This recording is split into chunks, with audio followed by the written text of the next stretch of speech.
جملہ سامعین کرام السلام علیکم ورحمۃ اللہ وبرکاتہ۔ لک الحمد یا اللہ والصلاة والسلام علیک یا حبیبی یا رسول اللہ صلی اللہ علیہ وسلم، اما بعد فاعوذ باللہ من الشیطان الرجیم، بسم اللہ الرحمن الرحیم۔ یا ایہا الذین آمنوا اذکروا اللہ ذکرا کثیرا وسبحوہ بکرۃ واصیلا۔ آمنت باللہ صدق اللہ العلی العظیم۔ درود پاک پڑھ لیجیے۔ اللہم صلی علی سیدنا شفیعنا حبیبنا مولانا ملجانا محمد بارک وسلم، صلاۃ و سلام علیک یا حبیبی یا رسول اللہ صلی اللہ علیہ وسلم۔ عزیزان ملت، برادران اسلام، اس محفل کا نام اصلاح معاشرہ رکھا گیا ہے۔ معاشرے کی اصلاح، جاننا یہ ہے کہ معاشرہ کسے کہتے ہیں اور اصلاح کا کیا مطلب ہے۔ اصلاح کس بات کی کرنی ہے، معاشرہ کی یا معاشرہ میں رہنے والے لوگوں کی، اعمال کی یا عقائد کی، اور پھر اصلاح کس طریقے سے کیا جائے اور اصلاح کون کرے گا۔ یہ خود ایک وسیع موضوع ہے۔ اصلاح معاشرہ میں وہ تمام باتیں آتی ہیں جن کا تعلق عقائد سے ہو یا اعمال سے، قوموں کی تہذیب سے ہو یا ان کے افکار اور نظریات سے ہو۔ اصلاح کی ضرورت اسی وقت پڑتی ہے جب خرابی ہو۔ خرابی نہ ہو تو اصلاح کی ضرورت ہی نہیں، اور پھر خرابی جتنی ہوگی اصلاح اتنی زیادہ اہم ہو جائے گی۔ تھوڑی دیر کے لیے سوچئے کہ اگر اعمال کی خرابی ہے تو ظاہر ہے اعمال کے اصلاح کا طریقہ اور ہے۔ عقائد میں خرابی ہے تو عقائد کے اصلاح کا طریقہ اور ہے۔ اعمال کے بھی کئی درجے ہیں۔ ایک عمل کا تعلق حقوق اللہ سے ہے اور دوسرے کا تعلق حقوق العباد سے ہے۔ اگر تعلق حقوق اللہ سے ہے تو اس کے اصلاح کا طریقہ الگ ہے، اور اگر تعلق حقوق العباد سے ہے تو اس کی اصلاح کا طریقہ الگ ہے۔ پھر بات یہی نہیں ختم ہوتی۔ اصلاح، معاشرے میں رہنے والے افراد کی اصلاح کس طریقے سے کیا جائے، قال سے کیا جائے یا حال سے کیا جائے، ظاہر کی اصلاح کی جائے یا باطن کی اصلاح کی جائے۔ تو اس سلسلے میں بالکل واضح ترین بات یہ ہے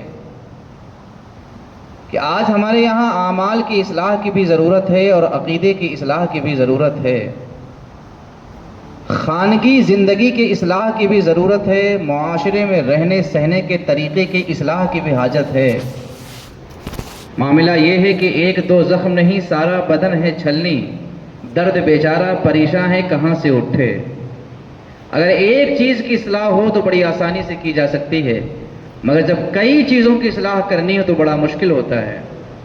ایسے میں ایک ڈاکٹر کی یہ ذمہ داری ہوتی ہے کہ اگر ایک زخمی انسان اس کے پاس آ جائے اور اس کے بدن پہ سر سے لے کر پیر تک چوٹ ہو، خون بہہ رہا ہو، تو وہ ڈاکٹر اگر واقعی علم والا ہے تو اس کی سب سے پہلے ذمہ داری یہ بنتی ہے کہ جو بدن میں سب سے نازک جگہیں ہیں پہلے اس کو صحیح کرے، خون کا بہنا پہلے وہاں سے بند کرے۔ انگلیاں ٹوٹ گئی ہیں، ہڈی ٹوٹ گئے ہیں، ہاتھ ٹوٹ گیا ہے، کوہنی سے ہاتھ ٹوٹا ہے یا کلائی سے، زخم ہاتھ پر ہے، پیر پر ہے، مگر سینے اور سر پر بھی زخم ہے، تو آپ نے دیکھا ہوگا کہ جب ایسے وقت میں آپ حاضر ہوتے تو سب سے پہلے اصلاح، یعنی ڈاکٹر جو علاج کرتا ہے وہ اس چیز کی کرتا ہے جو پورے بدن میں سب سے زیادہ نازک جگہیں ہیں۔ ایک ساتھ سارے زخموں کا علاج نہیں ہو سکتا۔ اگر وہ پیروں کا علاج کرے تو سر چھوٹ جائے گا، سر کا کرے تو سینہ چھوٹ جائے گا، سینے کا حل کرے تو ہاتھ پیر کا معاملہ، تو وہ یہ دیکھتا ہے کہ بنیادی بیماری کیا ہے، اصل چیز کیا ہے، اس کی اصلاح کریں، کم سے کم انسان زندہ تو بچ جائے۔ یہی حال اسلامی زندگی کا بھی ہے، مسلمانی زندگی کا بھی ہے۔ اعمال کی خرابی یہ ہے کہ عبادات کے اندر کمیاں ہیں، معاملات کے اندر کمیاں ہیں، معاشرت کے اندر کمیاں ہیں، اور ہر ایک کی اصلاح کی ضرورت ہے، مگر سب سے زیادہ جس اصلاح کی ضرورت ہے وہ عقیدہ ہے۔ اگر عقیدہ صحیح نہ رہا تو اعمال خود بخود خراب ہو جائیں گے، عقیدہ درست نہ رہا تو معاملات خود بخود بگڑ جائیں گے۔ عقیدے کی اصلاح سارے اصلاح پہ بھاری ہے۔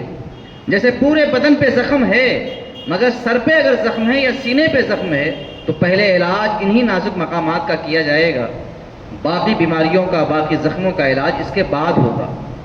میرے عزیز ساتھیوں اور دوستوں، آج مسلم معاشرے میں، مسلم محلوں میں اعمال کو لے کر اگر بات کریں کہ نماز پڑھنے کے طریقے کیا ہیں، اسلام و سنیت میں عبادات کے معاملات کیا ہیں، روزہ رکھنے کے مسائل کیا ہیں، حج کے مسائل کیا ہیں، حلال و حرام کے مسائل کیا ہیں، پاکی اور ناپاکی کے معاملے میں کہاں ہم سے کوتاہی ہو رہی ہے، یہ خود ایک ایک الگ الگ موضوع ہیں کہ نماز کے بارے میں اگر ہم آپ سے بات کریں تو طہارت کا موضوع چھوٹ جائے گا، طہارت کے بارے میں کریں تو حلال و حرام کا چھوٹ جائے گا، حلال و حرام کے بارے میں بات کریں تو روزہ، زکوٰۃ اور حج کے مسائل چھوٹ جائیں گے۔ ایک وقت میں سارے مسائل کو نہیں لیا جا سکتا، لہذا سب سے بنیادی جو چیز ہے اسی کو پہلے حل کر لیا جائے، اور اس کے بعد جو دوسرے مسائل ہیں ان کو حل کرنے کی، سمجھنے کی، جاننے کی کوشش کی جائے۔ آپ اندازہ فرمائیے اور سوچئے، قرآن مقدس میں ایک کم 90 جگہ پر یا ایھا الذین آمنو آیا ہوا ہے، یا ایھا الذین آمنو، اے ایمان والو۔ ایک کم 90 جگہ پر یہ آیت موجود ہے، یہ ارشاد موجود ہے۔ اس کے علاوہ قرآن کریم کے اندر جہاں کہیں بھی اعمال حسنہ کا ذکر ہے اس سے پہلے ایمان کا ذکر ہے۔ الا الذین آمنوا وعملوا الصالحات والعصر ان الانسان لفی خسر، الا الذین آمنوا وعملوا الصالحات، تو آمنو پہلے بیان کیا گیا، وعملوا الصالحات کو بعد میں بیان کیا گیا۔ یہ صرف ایک جگہ نہیں، پورے قرآن کا اسلوب ہی یہی ہے، جہاں کہیں اعمال خیر کا تذکرہ ہوا اس سے پہلے ایمان کا ذکر ہوا۔ کیوں؟ اس لیے کہ اعمال خیر کی قبولیت ایمان کی وجہ سے ہی ہے۔ اعمال اسی وقت بارگاہ الہی میں مقبول ہوں گے جب ایمان درست ہو۔ خود اللہ کے رسول صلی اللہ علیہ وآلہ وسلم جو تشریف لائے مدینہ شریف، اور مدینہ میں ایک جماعت تیار ہوئی جس کو منافق کہا گیا۔ ان منافقوں کی عادت یہ تھی کہ رسول اللہ کے ساتھ میں ہی رہتے، نمازیں بھی آپ ہی کے پیچھے پڑھتے، جنگوں میں آپ کے ساتھ شرکت کرتے، مال غنیمت بھی آپ سے حاصل کرتے، جناب محمد الرسول اللہ صلی اللہ علیہ وسلم کا کلمہ پڑھتے، سب کچھ کرتے۔ پھر کیا ہوا؟ انہی سے کہا گیا آمنو کما آمن الناس، ایمان لاؤ جیسا کہ لوگ ایمان لائے۔ حیرت کی بات یہ ہے کہ وہ خود کلمہ پڑھتے تھے، وہ خود جناب محمد الرسول اللہ صلی اللہ علیہ وسلم پر ایمان لانے والے تھے، وہ خود نمازیں پڑھنے والے اور میدان جنگ میں رسول اللہ صلی اللہ علیہ وسلم کے ساتھ ساتھ رہنے والے تھے۔ ان سے قرآن نے کہا آمنو کما آمن الناس، ایمان لاؤ جیسا کہ لوگ ایمان لائے، لوگوں کی طرح ایمان لانے کا حکم دیا گیا۔ حالانکہ جب آپ پہلا پارہ سورہ بقرہ کے پہلے رکوع کو آپ پڑھیں گے، اور میں تو خاص طور سے اس پر آپ کی توجہ چاہوں گا، قرآن پاک آپ کے گھروں میں بھی ہے، کسی کا بھی ترجمہ موجود ہے تو آپ اٹھائیے قرآن پاک سورہ بقرہ پہلا رکوع، اور اس کے تقریباً 5 سے 6 آیتیں آپ پڑھ لیجیے۔ اللہ تبارک و تعالیٰ نے ان آیتوں میں کس سے کہا اور کیا کہا ہے اس کو دیکھیے۔ فرمایا وَمِنَ النَّاسِ مَن يَقُولُ آمَنَّا بِاللَّهِ وَبِالْيَوْمِ الْآخِرِ وَمَا هُمْ بِمُؤْمِنِينَ، یخادعون اللہ والذین آمنوا وما یخدعون الا انفسهم وما یشعرون. پڑھتے پڑھتے نیچے آ جائیے. اللہ یستہزئ بہم ویمدہم فی طغیانہم یعمہون. یہاں تک کہ آپ پڑھیے اور ترجمہ پڑھ لیجئے. آپ کے سامنے ایک نقشہ سامنے آئے گا. قرآن مقدس نے ان لوگوں سے کہا جو کلمہ پڑھتے تھے کہ ایمان لاؤ.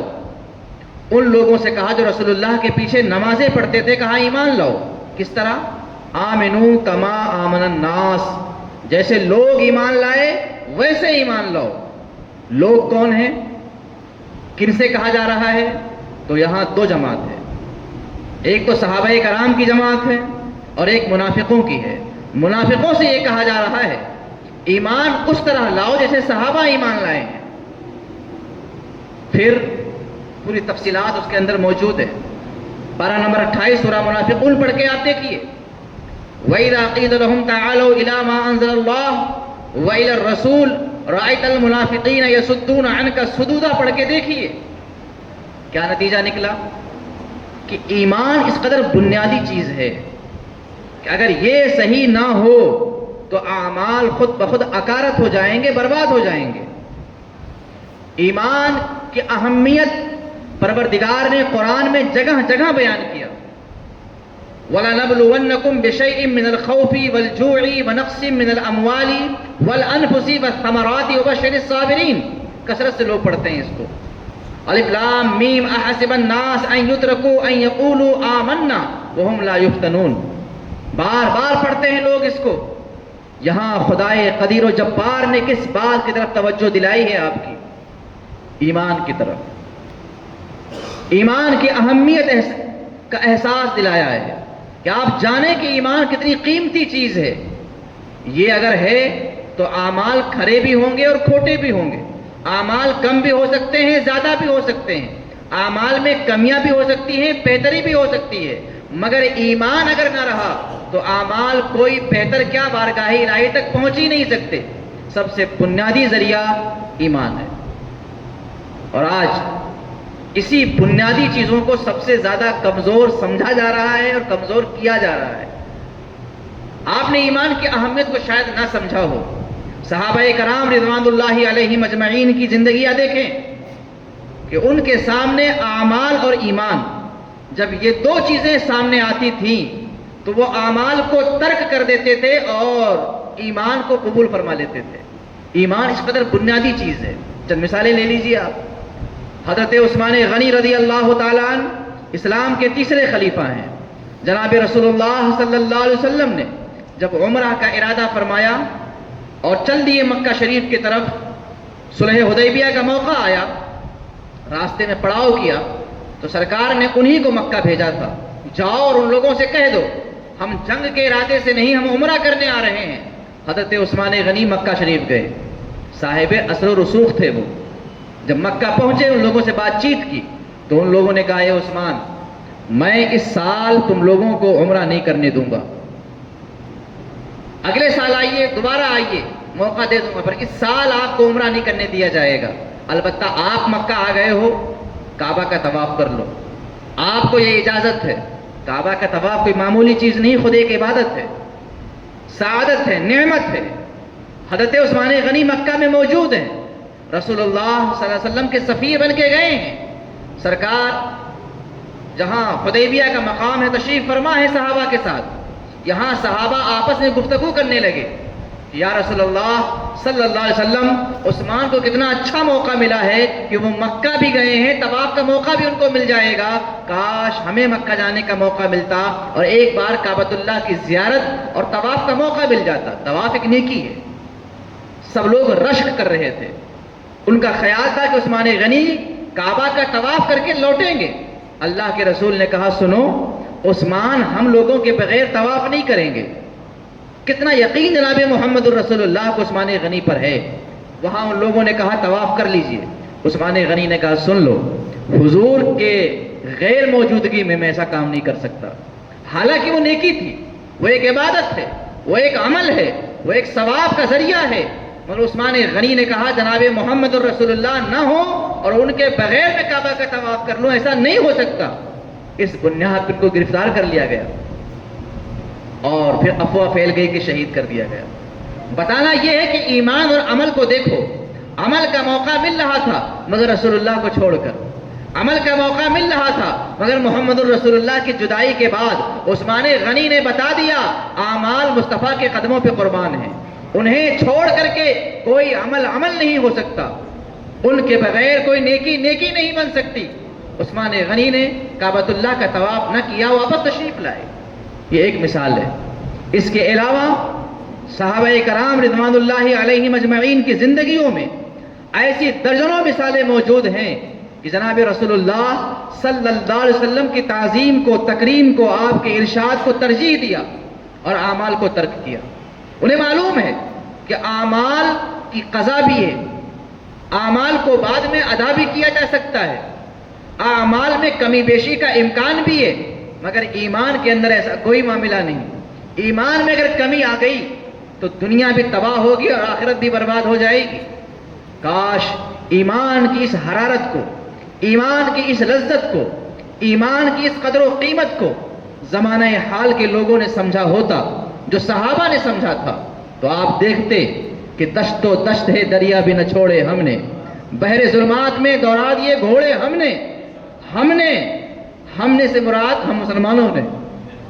آخر وہ کون سی طاقت تھی؟ جواب ملے گا وہ ایمان ہی کی طاقت تھی۔ ورنہ آپ اندازہ کیجئے، ایک شخص کو مکہ سے مدینہ بھیجا گیا جاسوس بنا کر کے کہ جاؤ اور مدینے کا جائزہ لو۔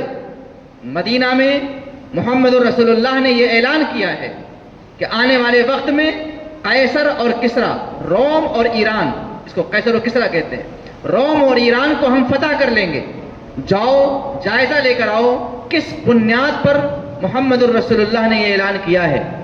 آخر ان کے پاس اسلحے زیادہ ہیں، طاقت زیادہ ہے، فوج زیادہ ہے، کوئی قلعہ بنا لیا ہے، آخر کس بنیاد پر انہوں نے یہ بات کہی ہے کہ قیصر کو بھی ہم فتح کریں گے اور کسریٰ کو فتح کریں گے؟ عروہ بن مسعود ثقفی رضی اللہ عنہ یہ بات میں مسلمان ہو گئے، صحابی ہو گئے، اس وقت مسلمان نہیں تھے، جاسوسی کے لیے مدینہ آئے، اور یہ اتنے بڑے جاسوس تھے کہ انہوں نے ایران کے دربار میں جاسوسی کی تھی اور روم کے دربار میں جاسوسی کی تھی، بڑے داؤ پیش کے ماہر تھے، بڑے معمر تھے، بڑی مہارت تھی۔ یہ مدینہ آئے اور جائزہ لیا، جناب محمد الرسول اللہ صلی اللہ علیہ وسلم نے یہاں آخر کون سی طاقت جمع کی ہے جس کے بل بوتے پر روم اور ایران کو فتح کرنے کی بات کر رہے ہیں۔ وہ آنے کے بعد جائزہ لیتے ہیں، انہیں کوئی قلعہ نظر نہیں آتا، کوئی فوج نظر نہیں آتی، اسلحوں کا کوئی انبار نظر نہیں آتا۔ دیکھا اذان ہوئی، لوگ دوڑے مسجد کی طرف، اور جناب محمد الرسول اللہ صلی اللہ علیہ وسلم زمین پر تشریف فرما ہیں اور آپ وضو فرما رہے ہیں، وہ وضو کر رہے ہیں اور آپ کو صحابہ کرام گھیرے ہوئے ہیں۔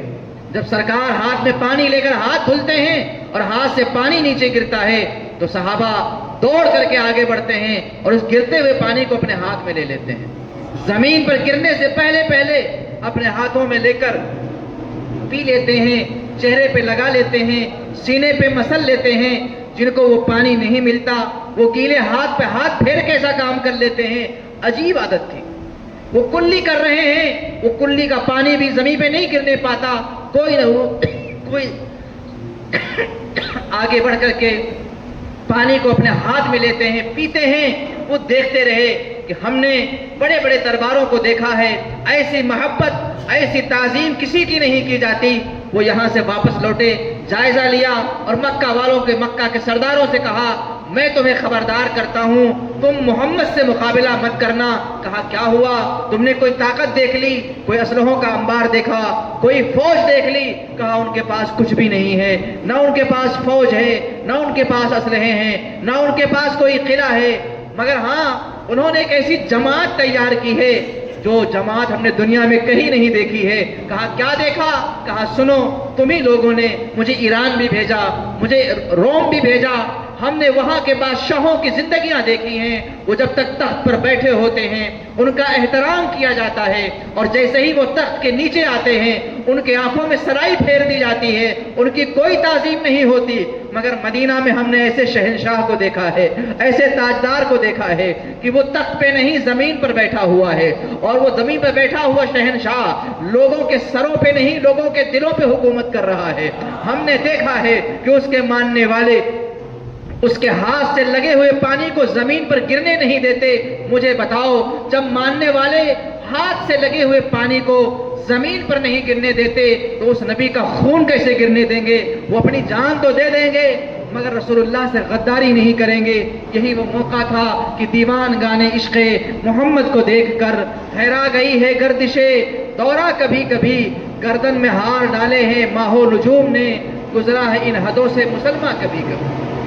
کہ آپ کے پاس جو طاقت تھی، یہ طاقت وہی تھی جو ایمان کی قوت تھی۔ آج اسی چیز کو کمزور کیا جا رہا ہے۔ ایمان نظر آنے والی چیز نہیں ہے، مگر ہاں اس بات کو ذہن میں بٹھا لیجئے کہ اصل طاقت جو آپ کے بدن میں ہے وہ طاقت آپ کے صحت کی نہیں ہے، آپ کی آنکھوں کی نہیں ہے، آپ کے بازوؤں کی نہیں ہے، اصل طاقت وہ ایمان کی ہے۔ جب تک آپ کے پاس ایمان جیسی عظیم دولت رہے گی، آپ کمزور رہے، آپ بھوکے پیاسے رہے، آپ بے گھر رہے، آپ پیوند لگے کپڑے پہنتے رہے، مگر دنیا میں آپ کا غلغلہ رہا، دنیا میں آپ کا چرچا رہا۔ مجھے بتاؤ، صحابہ کرام رضوان اللہ علیہم اجمعین کی زندگیاں دیکھو، تابعین کا زمانہ دیکھو، تبع تابعین کے دور کو دیکھو، ان کی زندگیوں کو پڑھ کر کے دیکھو۔ یہ وہ حضرات تھے جو سوکھی روٹیاں کھاتے تھے، یہ وہ حضرات تھے جن کے کپڑے پیوند لگے ہوا کرتے تھے، یہ وہ حضرات تھے جن کے پاس کوئی محل نہیں تھا، یہ وہ حضرات تھے جو پیڑ پہ تین تین تک پتھر باندھتے تھے، یہ وہ حضرات تھے جن کے گھروں میں چولہا نہیں جلتا تھا، مگر اس کے باوجود اللہ نے ان کی مدد کے لیے آسمان سے فرشتوں کو بھیجا۔ اس کے باوجود اللہ تبارک و تعالیٰ نے بدر میں، احد میں، خندق و خیبر میں انہیں ہر جگہ کامیاب فرمایا۔ یہ پیوند لگے کپڑے پہننے والے جب ایران کی طرف جاتے ہیں تو ایران کی سلطنت کو فتح کر لیتے ہیں، روم کی طرف جاتے ہیں تو روم کو مغلوب کر دیتے ہیں۔ یہ پیوند لگے کپڑے پہننے والے، یہ بھوکے پیاسے لوگ، یہ باقاعدہ فاقہ کرنے والے شہنشاہوں کی آنکھوں میں آنکھیں ڈال کر باتیں کر رہے ہیں۔ بتاؤ ان کے پاس کون سی طاقت تھی، ان کے پاس کون سی دولت تھی، ان کے پاس کون سی صلاحیت تھی؟ جواب ہوگا، کپڑا یہ کوئی بنیادی چیز نہیں ہے، محل یہ کوئی بہت بڑی طاقت نہیں ہے۔ ان کے سینوں کے اندر جناب محمد رسول اللہ کی ایسی محبت تھی کہ وہ جان تو دے سکتے تھے، ایمان کا سودا نہیں کر سکتے تھے۔ ایک دو واقعات نہیں ہیں، درجنوں کیا سینکڑوں واقعات ہیں کہ باقاعدہ ایسا موقع آیا کہ ان کے ایمان کو طلب کیا گیا کہ تم ایمان دے دو، ہم تمہیں سب کچھ دے دیں گے، اور انہوں نے کہا جان تو دے سکتا ہوں، جناب محمد رسول اللہ پہ جو ہمارا ایمان ہے اسے نہیں دے سکتا۔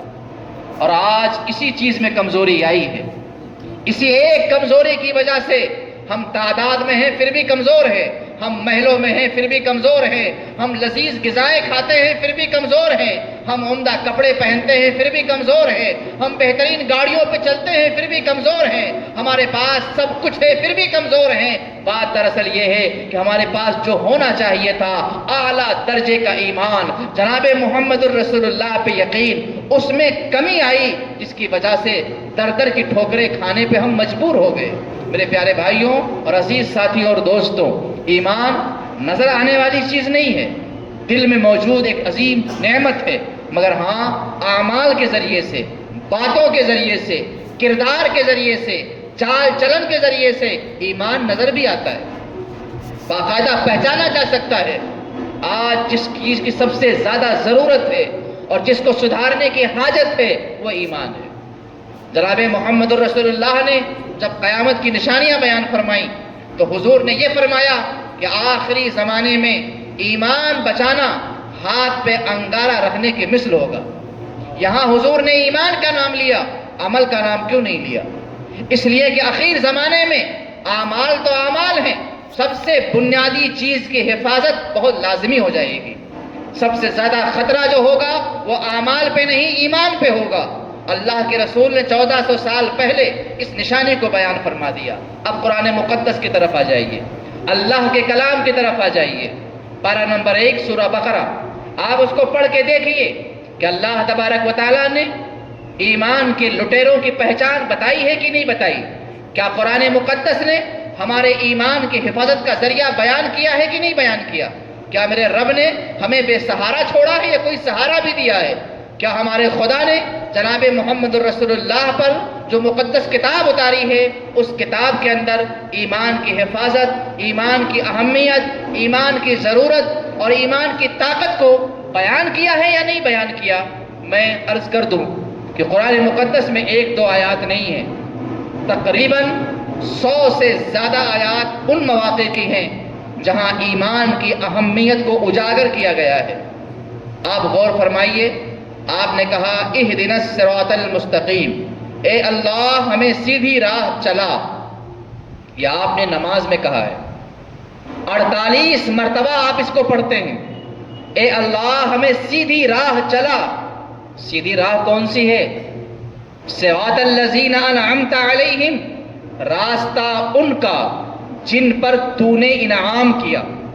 یہاں غور کرنے والی بات یہ ہے، پہلے آپ نے دعا کی کہ سیدھی راہ پر چلا، پھر سیدھی راہ کون سی ہے یہ اللہ نے آپ پر ہم پر نہیں چھوڑا، خود بیان کیا کہ سیدھی راہ وہ ہے میں نے جن بندوں پر انعام کیا ہے ان بندوں کی راہ سیدھی راہ ہے۔ مگر غور طلب بات یہ ہے کہ اسی قرآن میں صراط الکتاب، صراط الحدیث کہیں نہیں ہے۔ اے اللہ ہمیں حدیث کی راہ پہ چلا، اے اللہ ہمیں قرآن کی راہ پہ چلا۔ پورے قرآن میں اور پورے حدیث کے ذخیروں میں ایسی کوئی حدیث نہیں ہے، اور آج ہمیں دھوکہ دینے کے لیے اسی کا استعمال کیا جا رہا ہے۔ کیا کہا؟ صراط الذین انعمت علیہم، سیدھی راہ چلا، راستہ ان کا جن پر تو نے انعام کیا۔ کیوں؟ قرآن کے راستے کی دعا کیوں نہیں کیا آپ نے؟ حدیث کے راستے پر چلنے کی دعا کیوں نہیں کیا آپ نے؟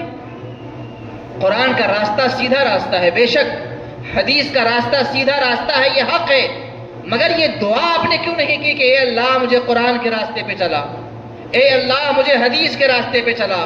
ایسی دعا آپ نے کیوں نہ کی؟ اور ایسی دعا نہ پورے قرآن میں کہیں نہ پورے حدیث میں کہیں ہے۔ وجہ کیا ہے اس کی؟ کیوں ایسا ہے؟ تو اب یہی آپ کو سوچنا ہے اور آگے بڑھنا ہے۔ نمبر 1، قرآن اور حدیث کتاب ہے، کتاب آپ کا ہاتھ نہیں پکڑے گی، کتاب آپ کے زبان کو لگام نہیں لگائے گی، کتاب آپ چلیں گے تو آپ کے پیروں سے لپٹ نہیں جائے گی، کتاب آپ کو غلطیوں سے روکے گی نہیں، کتاب اپنا معنی خود بیان نہیں کرے گی، کتاب بول بول کر کے آپ کو سکھائے گی نہیں، کتاب کو کوئی سکھانے والا تو ہوگا، کتاب کو کوئی سمجھانے والا تو ہوگا، کتاب کو پڑھ کر کوئی بتانے والا تو ہوگا۔ تو کتاب تو ہے، قرآن آپ کے گھر میں ہے، آپ جب کوئی غلطی کرتے ہیں تو کیا قرآن آپ کا ہاتھ پکڑ لیتا ہے؟ کیا حدیث کی کتابیں آپ کا ہاتھ پکڑ لیتی ہیں؟ نہیں پکڑیں گی، وہ تو کتاب ہے، اس میں موجود باتوں کو بتانے والا کوئی چاہیے، سمجھانے والا کوئی چاہیے، دکھانے والا کوئی چاہیے۔ اب سوال پیدا ہوا کہ قرآن کی راستہ جو ہدایت کا راستہ ہے یہ بتائے گا کون؟ یہ سکھائے گا کون؟ یہ سمجھائے گا کون؟ اللہ نے یہاں بھی آپ کو بے سہارا نہیں چھوڑا۔ بتانا یہ ہے کہ آپ سمجھو کہ آپ کے رب نے، آپ کے مالک نے، آپ کے خالق نے آپ کو کسی کے سہارے پہ نہیں چھوڑا ہے کہ آپ در در کی ٹھوکریں کھاتے رہیں۔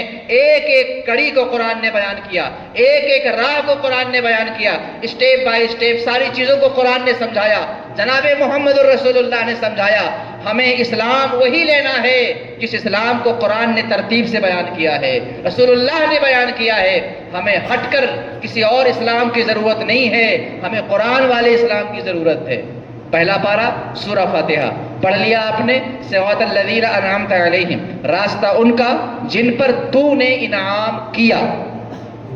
مطلب یہ ہوا کہ انعام سب پر نہیں ہوا ہے، خاص لوگوں پہ ہوا ہے، اور وہی خاص لوگوں کا جو راستہ ہے وہی صراط مستقیم ہے۔ مطلب یہ جو خاص لوگ ہیں یہ اللہ کے چنے ہوئے ہیں، اللہ کے منتخب بندے ہیں، اللہ کے برگزیدہ بندے ہیں۔ انہی خاص لوگوں کے راستے پر چلنے کی دعا نمازوں میں 48 مرتبہ آپ مانگتے ہیں، سورہ فاتحہ میں 48 مرتبہ انہی کی راہ پر چلنے کی دعا کر رہے ہیں۔ وہ خاص لوگ کون ہیں؟ قرآن نے ان کا نام تک بیان کر دیا، فرمایا انعم اللہ علیہم من النبیین والصدیقین والشہداء والصالحین۔ اللہ کا انعام نبیین، صدیقین، شہداء اور صالحین پر ہے۔ 4 لوگوں کا نام بیان کیا گیا کہ یہی وہ لوگ ہیں جن پر اللہ کا انعام نازل ہوا، اور انہی کے راستے پر چلنے کا ہمیں حکم دیا گیا، اور انہی کی راہوں پر چلنے کی دعا ہم نمازوں میں مانگتے ہیں۔ نبیوں کا ذکر پہلے، نبیین، صدیقین، شہداء، صالحین۔ نبیین سب سے آگے ہیں، صدیقین ان کے پیچھے ہیں، شہداء ان کے پیچھے ہیں، صالحین ان کے پیچھے ہیں، اب جو بعد میں آئیں گے وہ ان کے پیچھے ہوں گے۔ یہ ترتیب ہم نے نہیں، قرآن نے پارہ نمبر 5 سورہ نساء کے اندر بیان کی۔ ایک ایک چیز کو اگر آپ کوئی باقاعدہ بیٹھ کر کے کاغذ پہ راستہ تیار کریں نا تو پورے قرآن کریم کو پڑھتے چلے جائیں گے، راستہ کلیئر ہو جائے گا۔ قرآن پاک نے پہلے یہ کہا سیدھے راہ پر چلنے کی دعا کرو، پھر یہ کہا کہ سیدھا راہ آپ کے ذمہ نہیں ہے، خدا نے بتا دیا سیدھا راہ وہی ہے جن پر میں نے انعام کیا۔ انعام کس پر کیا؟ نبیین، صدیقین، شہداء اور صالحین، انہی کی راہ پہ چلو۔ پھر ہم سے کیا کہا؟ اب سنیے، پارہ نمبر 11 سورہ توبہ، یا ایھا الذین آمنوا اتقوا اللہ وکونوا مع الصادقین۔ اے ایمان والو، اب ہم سے خطاب ہو رہا، اے ایمان والو اللہ سے ڈرو، ٹھیک ہے، اور کیا کرنا ہے؟ وَكُونُوا مَعَ الصَّادِقِينَ، سچوں کے ساتھ ہو جاؤ۔ اس ترتیب پر نظر رکھیں، ذہن کو حاضر رکھیں۔ اے ایمان والو، ہم سے کہا گیا اے ایمان لانے والو، الحمدللہ ایمان والے، اتقوا اللہ، اللہ سے ڈرو۔ اتقوا اللہ بھی ہے، ایمان والے بھی ہیں، پھر کہا وَكُونُوا مَعَ الصَّادِقِينَ، سچوں کے ساتھ ہو جاؤ۔ سچوں کے ساتھ ہونے کی کیا ضرورت ہے؟ جب ہم اللہ سے ڈرتے ہیں، ایمان والے ہیں، تو ہمیں کسی کی کیا ضرورت؟ سچوں کے ساتھ رہنے کی ہمیں کیا حاجت؟ ہم تو ایمان والے ہیں نا، اللہ سے ڈرنے والے، ہمارے لیے بہت ہے اتنی بات۔ یہ آپ کے رب نے آپ سے کہا ہے، آپ کے مالک نے آپ سے کہا ہے، آپ کو پیدا کرنے والے نے آپ سے کہا ہے۔ پارہ نمبر 11 سورہ توبہ کی آیت پہ، اتقوا اللہ، اللہ سے ڈرو، وَكُونُوا مَعَ الصَّادِقِينَ، اور سچوں کے ساتھ ہو جاؤ۔ کیوں؟ کیا وجہ ہے اس کی؟ کیا فائدہ ہوگا؟ سچوں کے ساتھ رہنے سے کیا ملے گا؟ تو بھائی یہی قرآن مقدس ایک مقام پہ نہیں کئی مقامات پر اس کی وضاحت کرتا ہے۔ دیکھو تم ایمان والے تو ہو، تم اتقوا اللہ پر عمل کرنے والے تو ہو، ایمان بھی ہے، اللہ سے ڈرتے بھی ہو، مگر جب تک سچوں کے ساتھ نہیں ہوں گے تمہارے ایمان پہ خطرہ رہے گا۔ کبھی کوئی گمراہ کر سکتا ہے، کوئی بہکا سکتا ہے، کوئی راستے سے ہٹا سکتا ہے، کوئی دل میں شک ڈال سکتا ہے، کوئی غلط باتیں ڈال کر ایمان سے دور کر سکتا ہے، کوئی ایمان کے کا جو ہے سودا کر سکتا ہے، کوئی باقاعدہ ایمان کو چوری کر سکتا ہے۔ لہذا سچوں کے ساتھ ہو جاؤ۔ ان سچوں کا کی تعلق ہے، یہ جو نسبت ہے یہاں سے لے کر محمد الرسول اللہ تک جڑی ہوئی ہے۔ جب تم ان کے ساتھ ہو جاؤ گے تو ان سچوں کی وجہ سے تمہارا ایمان محفوظ ہو جائے گا، تمہارا عقیدہ محفوظ ہو جائے گا۔ ارے دنیا میں بھی آپ دیکھتے ہو بھائی، اگر 2-4 لاکھ روپے آپ کے جیب میں ہے تو آپ اکیلے سفر نہیں کرتے ہو، ساتھ میں کسی بندے کو لے لیتے ہو، اور اگر وہ بندہ طاقتور ہے، بہادر ہے اور مشہور آدمی ہے، ڈرتے ہیں لوگ اس سے، تو چور دور سے چلا جائے گا دیکھ کر کے، اسے مت چھیڑو، اس کے ساتھ کھڑا ہوا ہے، اسے مت چھیڑو، یہ اس کا دوست ہے، اسے مت چھیڑو، وہ اس کا ساتھی ہے، اسے مت چھیڑو، اسے چوری کرنی تھی مگر جب سنگت دیکھا تو چور بھی گھبرا گیا۔ ایسا ہی ایمان کا جو چور ہوتا ہے، جب وہ دیکھے گا کہ آپ صدیقین کے ساتھ ہیں، صالحین کے ساتھ ہیں، شہداء کے ساتھ ہیں، نبیین کے ساتھ ہیں، تو شیطان تو کہے گا ایمان پہ ڈاکہ ڈالنا تھا مگر چھیڑو مت، یہ نبیوں کے ساتھ ہے، یہ صدیقین کے ساتھ ہے، یہ شہداء کے ساتھ ہے، یہ صالحین کے ساتھ ہے، یہ بہکے گا نہیں، اگر یہ پھٹکے گا تو یہ بچا لیں گے، اگر یہ بہکے گا تو راستہ دکھا دیں گے، اگر یہ گمراہ ہونے کی کوشش کرے گا ہاتھ پکڑ کے سیدھی راہ پہ کھڑا کر دیں گے۔ ہمیں اتقوا اللہ بھی کہا گیا، وَكُونُوا مَعَ الصَّادِقِينَ بھی کہہ کر کے بتایا گیا۔ ایمان بچانا چاہتے ہو تو سچوں کے ساتھ ہو جاؤ، آخرت کو بہتر کرنا چاہتے ہو تو سچوں کے ساتھ ہو جاؤ، اتقوا اللہ کو مضبوط کرنا چاہتے ہو تو سچوں کے ساتھ ہو جاؤ۔ دوسری بات یہ ہے کہ سچوں کے ساتھ رہنے میں بڑا فائدہ ہے صاحب، بہت فائدہ ہے۔ میں تھوڑا سا تفسیر بتا دوں آپ کو۔ اہدنا الصراط المستقیم جو آپ پڑھتے ہو، اس میں جو لفظ ہے اہدنا، ہمیں ہدایت دے۔ ہدایت 2 طرح کی ہوتی ہے۔ ہدایت دو طریقے سے ہوتی ہے. ایک ہدایت وہ ہے کہ کسی کو کچھ بتا دیا جائے، اور ایک یہ ہے کہ منزل تک پہنچا دیا جائے. مثال سمجھ لیں آپ پہلے. ہدایت، ایک شخص آپ کے پاس آیا اور وہ کہیں کا پتہ پوچھ رہا ہے، کسی جگہ کا پتہ پوچھ رہا ہے کہ مجھے وہاں جانا ہے.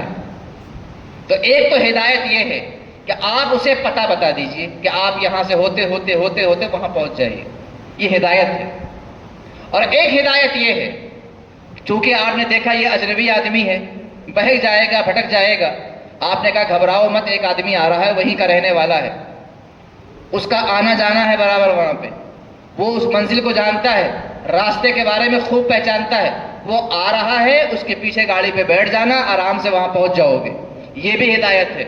اور یہ دونوں ہدایت قرآن کے اندر ہے. الف لام میم ذالک الکتاب لا ریب فیہ ھدی للمتقین. قرآن متقیوں کے لیے ہدایت ہے. ھدی للناس، قرآن لوگوں کے لیے ہدایت ہے. متقیوں کے لیے ہدایت کا کیا مطلب؟ لوگوں کے لیے ہدایت کا کیا مطلب؟ ایک ہدایت یہ ہے کہ قرآن نے راستہ بتایا ہے، اور ایک ہدایت یہ ہے کہ اللہ والوں نے منزل تک پہنچایا ہے. دونوں کے مطالب کو آپ سمجھ لیجئے پہلے. اور یہ ہدایت باقاعدہ قرآن مقدس میں رسول اللہ کی احادیث کے اندر موجود ہے. اہل سنت کس پر چلتے ہیں وہ سمجھو آپ. ایک ہدایت کیا ہے؟ راستہ بتانا، منزل کا پتہ بتانا، یہ ہدایت ہے. وہ شخص آیا، اس کو آپ نے سمجھا دیا، یہ راستہ ہے، دائیں بائیں مڑنا ہے، آگے پیچھے دیکھنا ہے، یہ کرتے کرتے ایسا چوراہا آئے گا، پھر یہاں سے یہ گھومنا، پھر وہاں سے یہ، پھر وہ جگہ آ جائے گی. اب جس کو آپ نے ہدایت دی، ہو سکتا ہے اس نے اچھے سے سنا ہو، یاد بھی کر لیا ہو، لیکن جب وہ یہاں سے نکلے گا تو نمبر ایک اس کا ذہن ہے بھول جائے، دائیں مڑنا تھا بائیں مڑ جائے، آگے جانا تھا کسی اور طرف چلا جائے. ایسا ہو سکتا ہے، انسان ہے وہ بھٹک سکتا ہے. نمبر دو، چلو وہ تو صحیح راستہ جا ہی رہا تھا، مگر راستے پر کوئی بندہ دیکھا بیٹھا ہوا تھا، اس نے دیکھا یہ تو اجنبی آدمی ہے، کیونکہ چال چلن سے معلوم پڑ جاتا ہے کہ یہ اجنبی ہے، اس راہ کا پہلا مسافر ہے. اس نے دیکھا تو یہ تو اجنبی ہے، بھائی کہاں جا رہے ہو؟ اس نے کہا میں فلاں جگہ. ارے ادھر سے کیوں جا رہے ہو؟ میں بتاتا ہوں، ادھر سے نکل جاؤ، یہ شارٹ کٹ راستہ ہے. وہاں کونے پہ پہنچا، اس نے دیکھا یہ تو اجنبی آدمی ہے، کہاں جا رہے ہو؟ فلاں جگہ. ارے بھائی وہاں کیوں جا رہے ہو؟ ادھر سے نکل جاؤ. وہ تو صحیح جا ہی رہا تھا، اگر اس کا دماغ صحیح بھی تھا، مگر راستے میں بیٹھے ہوئے لوگوں نے اسے بھٹکا دیا، اسے دائیں سے بائیں کر دیا، آگے سے پیچھے کر دیا، جہاں مڑنا تھا وہاں سے الگ گھما دیا. اب آپ ایمانداری سے بتاؤ کہ وہ کبھی دائیں جائے گا کبھی بائیں، کبھی آگے جائے گا کبھی پیچھے، کسی گلی میں گھس جائے گا، جہاں اسے پہنچنا تھا وہ تو شام ہو جائے گی، پہنچے گا نہیں، راستے میں بھٹک جائے گا. اب اللہ کے رسول کی وہ حدیث سنو جو میرے پیغمبر نے اپنے ہاتھ سے لکڑی لے کر کے لکیر کھینچ کے بتایا تھا. میرے آقا جناب محمد رسول اللہ اپنے صحابہ کو جب اہدنا الصراط المستقیم سمجھا رہے تھے تو میرے سرکار نے اپنے ہاتھ میں ایک لکڑی لی ہوئی تھی، اور سرکار نے ایک لکیر کھینچی، سیدھی لکیر، اور کھینچنے کے بعد فرمایا میرے صحابہ یہ جو سیدھی لکیر ہے نا یہ صراط مستقیم ہے. پھر اس کے بعد سرکار نے اسی لکیر کے دائیں اور بائیں لکیریں کھینچ دی کئی ساری. سرکار نے فرمایا میرے صحابہ یہ جو سیدھی لکیر جا رہی ہے یہ تو صراط مستقیم ہے، مگر جو دائیں بائیں ادھر ادھر جو لکیریں نکل رہی ہیں ان راہوں پہ شیطان بیٹھا رہتا ہے. اس کا کام یہ ہوتا ہے کہ جب بندہ ادھر سے گزرے تو اس کو منزل سے بھٹکا دے، اس کو بہکا دے، اس کے ذہنوں میں شک ڈال دے. ارے یار کیا ضرورت ہے ان کی بات ماننے کی؟ دماغ میں ایسی بات ڈالے، کہاں جا رہے ہو؟ فلاں جگہ. کس نے بتایا آپ کو؟ ارے وہ صاحب بتا. ارے کیا جانتے، مجھ سے پوچھو، میں یہاں کا رہنے والا ہوں، بڑا پرانا شخص ہوں، ادھر سے نکل جاؤ. آپ وہاں پہنچا، کہاں جا رہے ہو؟ فلاں جگہ. کس نے بتایا آپ کو؟ ارے وہ آدمی، وہ تو کچھ جانتا بھی نہیں، جاہل آدمی ہے، ادھر سے نہیں ادھر سے نکل جاؤ. گویا وہ پھٹکاتے دائیں سے بائیں کرتے کرتے مال بھی چھین لے گا، عزت بھی چھین لے گا، جان بھی جائے گی، وقت بھی جائے گا. یہ تو ہو گیا ہدایت کا معاملہ. جس کو آپ نے ہدایت دی تھی وہ بھٹک سکتا ہے، اگر وہ نہ بھٹکے تو اسے بھٹکایا جا سکتا ہے. مگر ہاں ایک ہدایت بہت پیاری ہے، اور وہ ہدایت یہ ہے کہ جب کوئی بندہ ایسا آپ کو ملے تو اس سے آپ کہیے آپ کو اس منزل پہ جانا ہے، ٹھہر جائیے.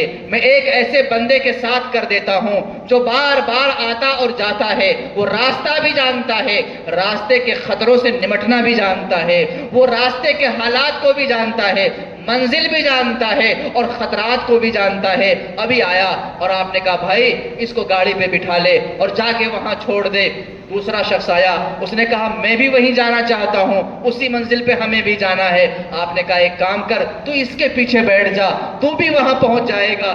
تیسرا آیا اور کہا بھائی مجھے بھی وہیں جانا ہے.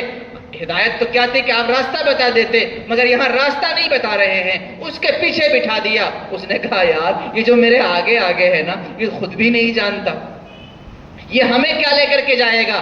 آپ کہو گے صاحب یہ تو نہیں جانتا نا، مگر یہ جس کے پیچھے لگا ہوا ہے وہ جانتا ہے.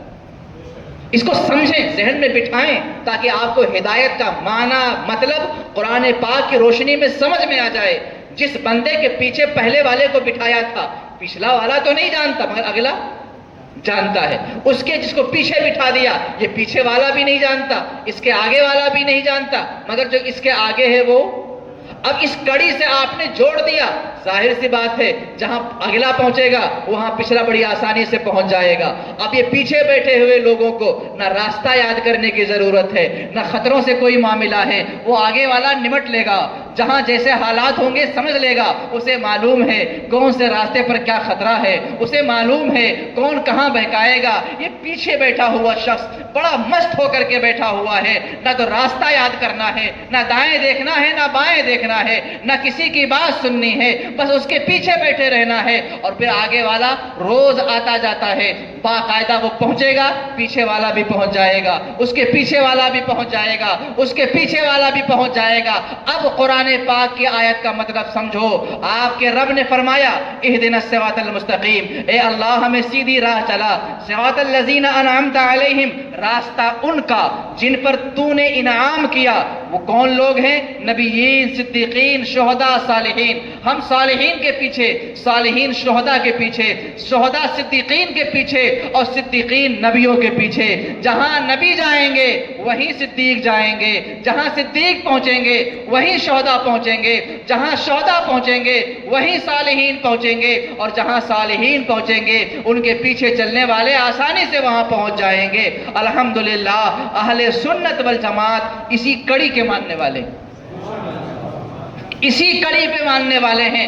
جناب محمد الرسول اللہ سے لے کر آج تک ہماری کڑیاں ایک دوسرے کے ساتھ ایسے ہی جڑی ہوئی ہیں. مثال کے طور پر قرآن پاک یہ حضور صلی اللہ علیہ وسلم پہ نازل ہوا ہے، حضور سب سے زیادہ قرآن کو جاننے والے ہیں. اب ہم دیکھتے ہیں قرآن کا معنی حضور نے کیا بتایا، حضور کے صحابہ نے کیا بتایا، تابعین نے کیا بتایا، تبع تابعین نے کیا بتایا، مجتہدین نے کیا بتایا، صالحین نے کیا بتایا. اس درجہ بدرجہ قرآن کے اس آیت کا معنی جانتے ہیں. حدیث پڑھتے ہیں، حدیث رسول اللہ کی باتوں کو کہتے ہیں، قول و فعل کو کہتے ہیں. ہم دیکھیں گے رسول اللہ کی اس بات کا مطلب صحابہ نے کیا سمجھا، تابعین نے کیا سمجھا، تبع تابعین نے کیا سمجھا، صالحین نے کیا سمجھا، شہداء نے کیا سمجھا، ائمہ دین نے کیا سمجھا. اس کا مطلب بھی اسی کڑی سے ہم سمجھیں گے.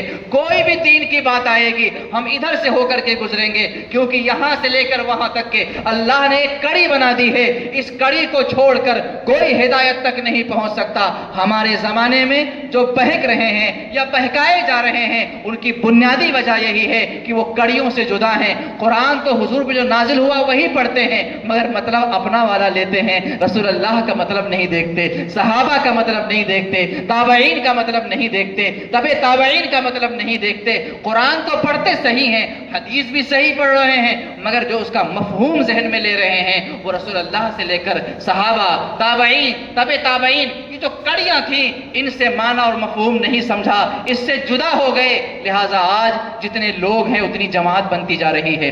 آپ کہیں گے ایسا کیسے ہو سکتا ہے؟ کیا قرآن سے کوئی گمراہ بھی ہو سکتا ہے؟ کیا حدیث سے کوئی بہک بھی سکتا ہے؟ تو ایک دو کیا، میں درجنوں مثالیں آپ کے سامنے پیش کر سکتا ہوں۔ اگر آپ یاد کر سکتے ہیں تو یاد کر لیجئے، آپ کے ذہن میں محفوظ کر لیجئے تاکہ آپ کو ذہن میں بیٹھ جائے۔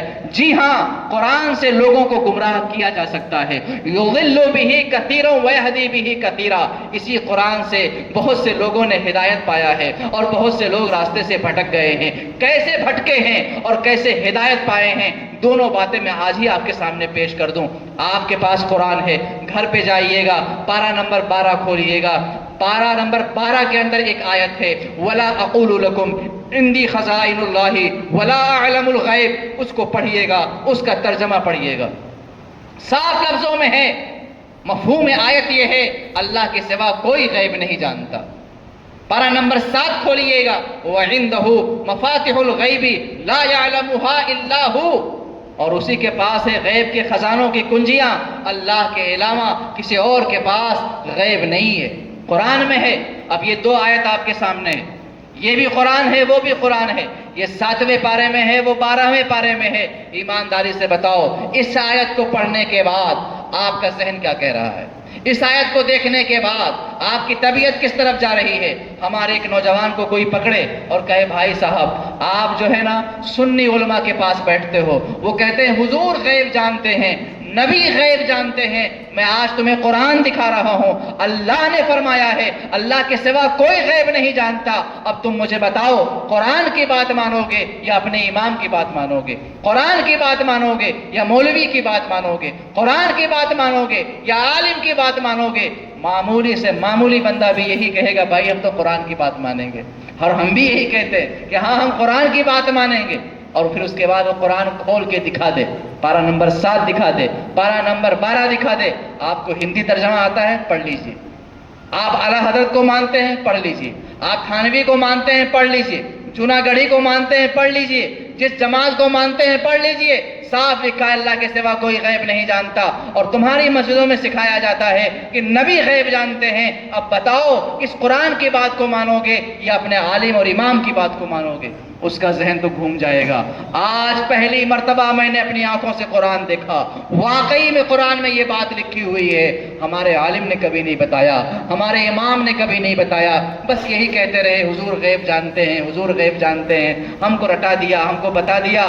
آج دلیل ہم نے دیکھ لی، لہٰذا اب عالم سے دور، امام سے دور، سنیوں سے دور، کترا کے الگ ہو گئے۔ مگر اے میرے بھائی، اگر ایسے موقع پر آپ کسی صحیح العقیدہ کے پاس جاتے، جانکار کے پاس جاتے اور اس سے کہتے کہ ہم نے قرآن میں دیکھا ہے اللہ کے سوا کوئی غیب نہیں جانتا، آپ کہتے ہو حضور غیب جانتے ہیں، بتاؤ آپ کی بات سچی ہے یا قرآن کی؟ تو وہ مسکرا کے آپ سے کہتے بات تو سچی ہے قرآن کی، مگر آپ نے سمجھا نہیں۔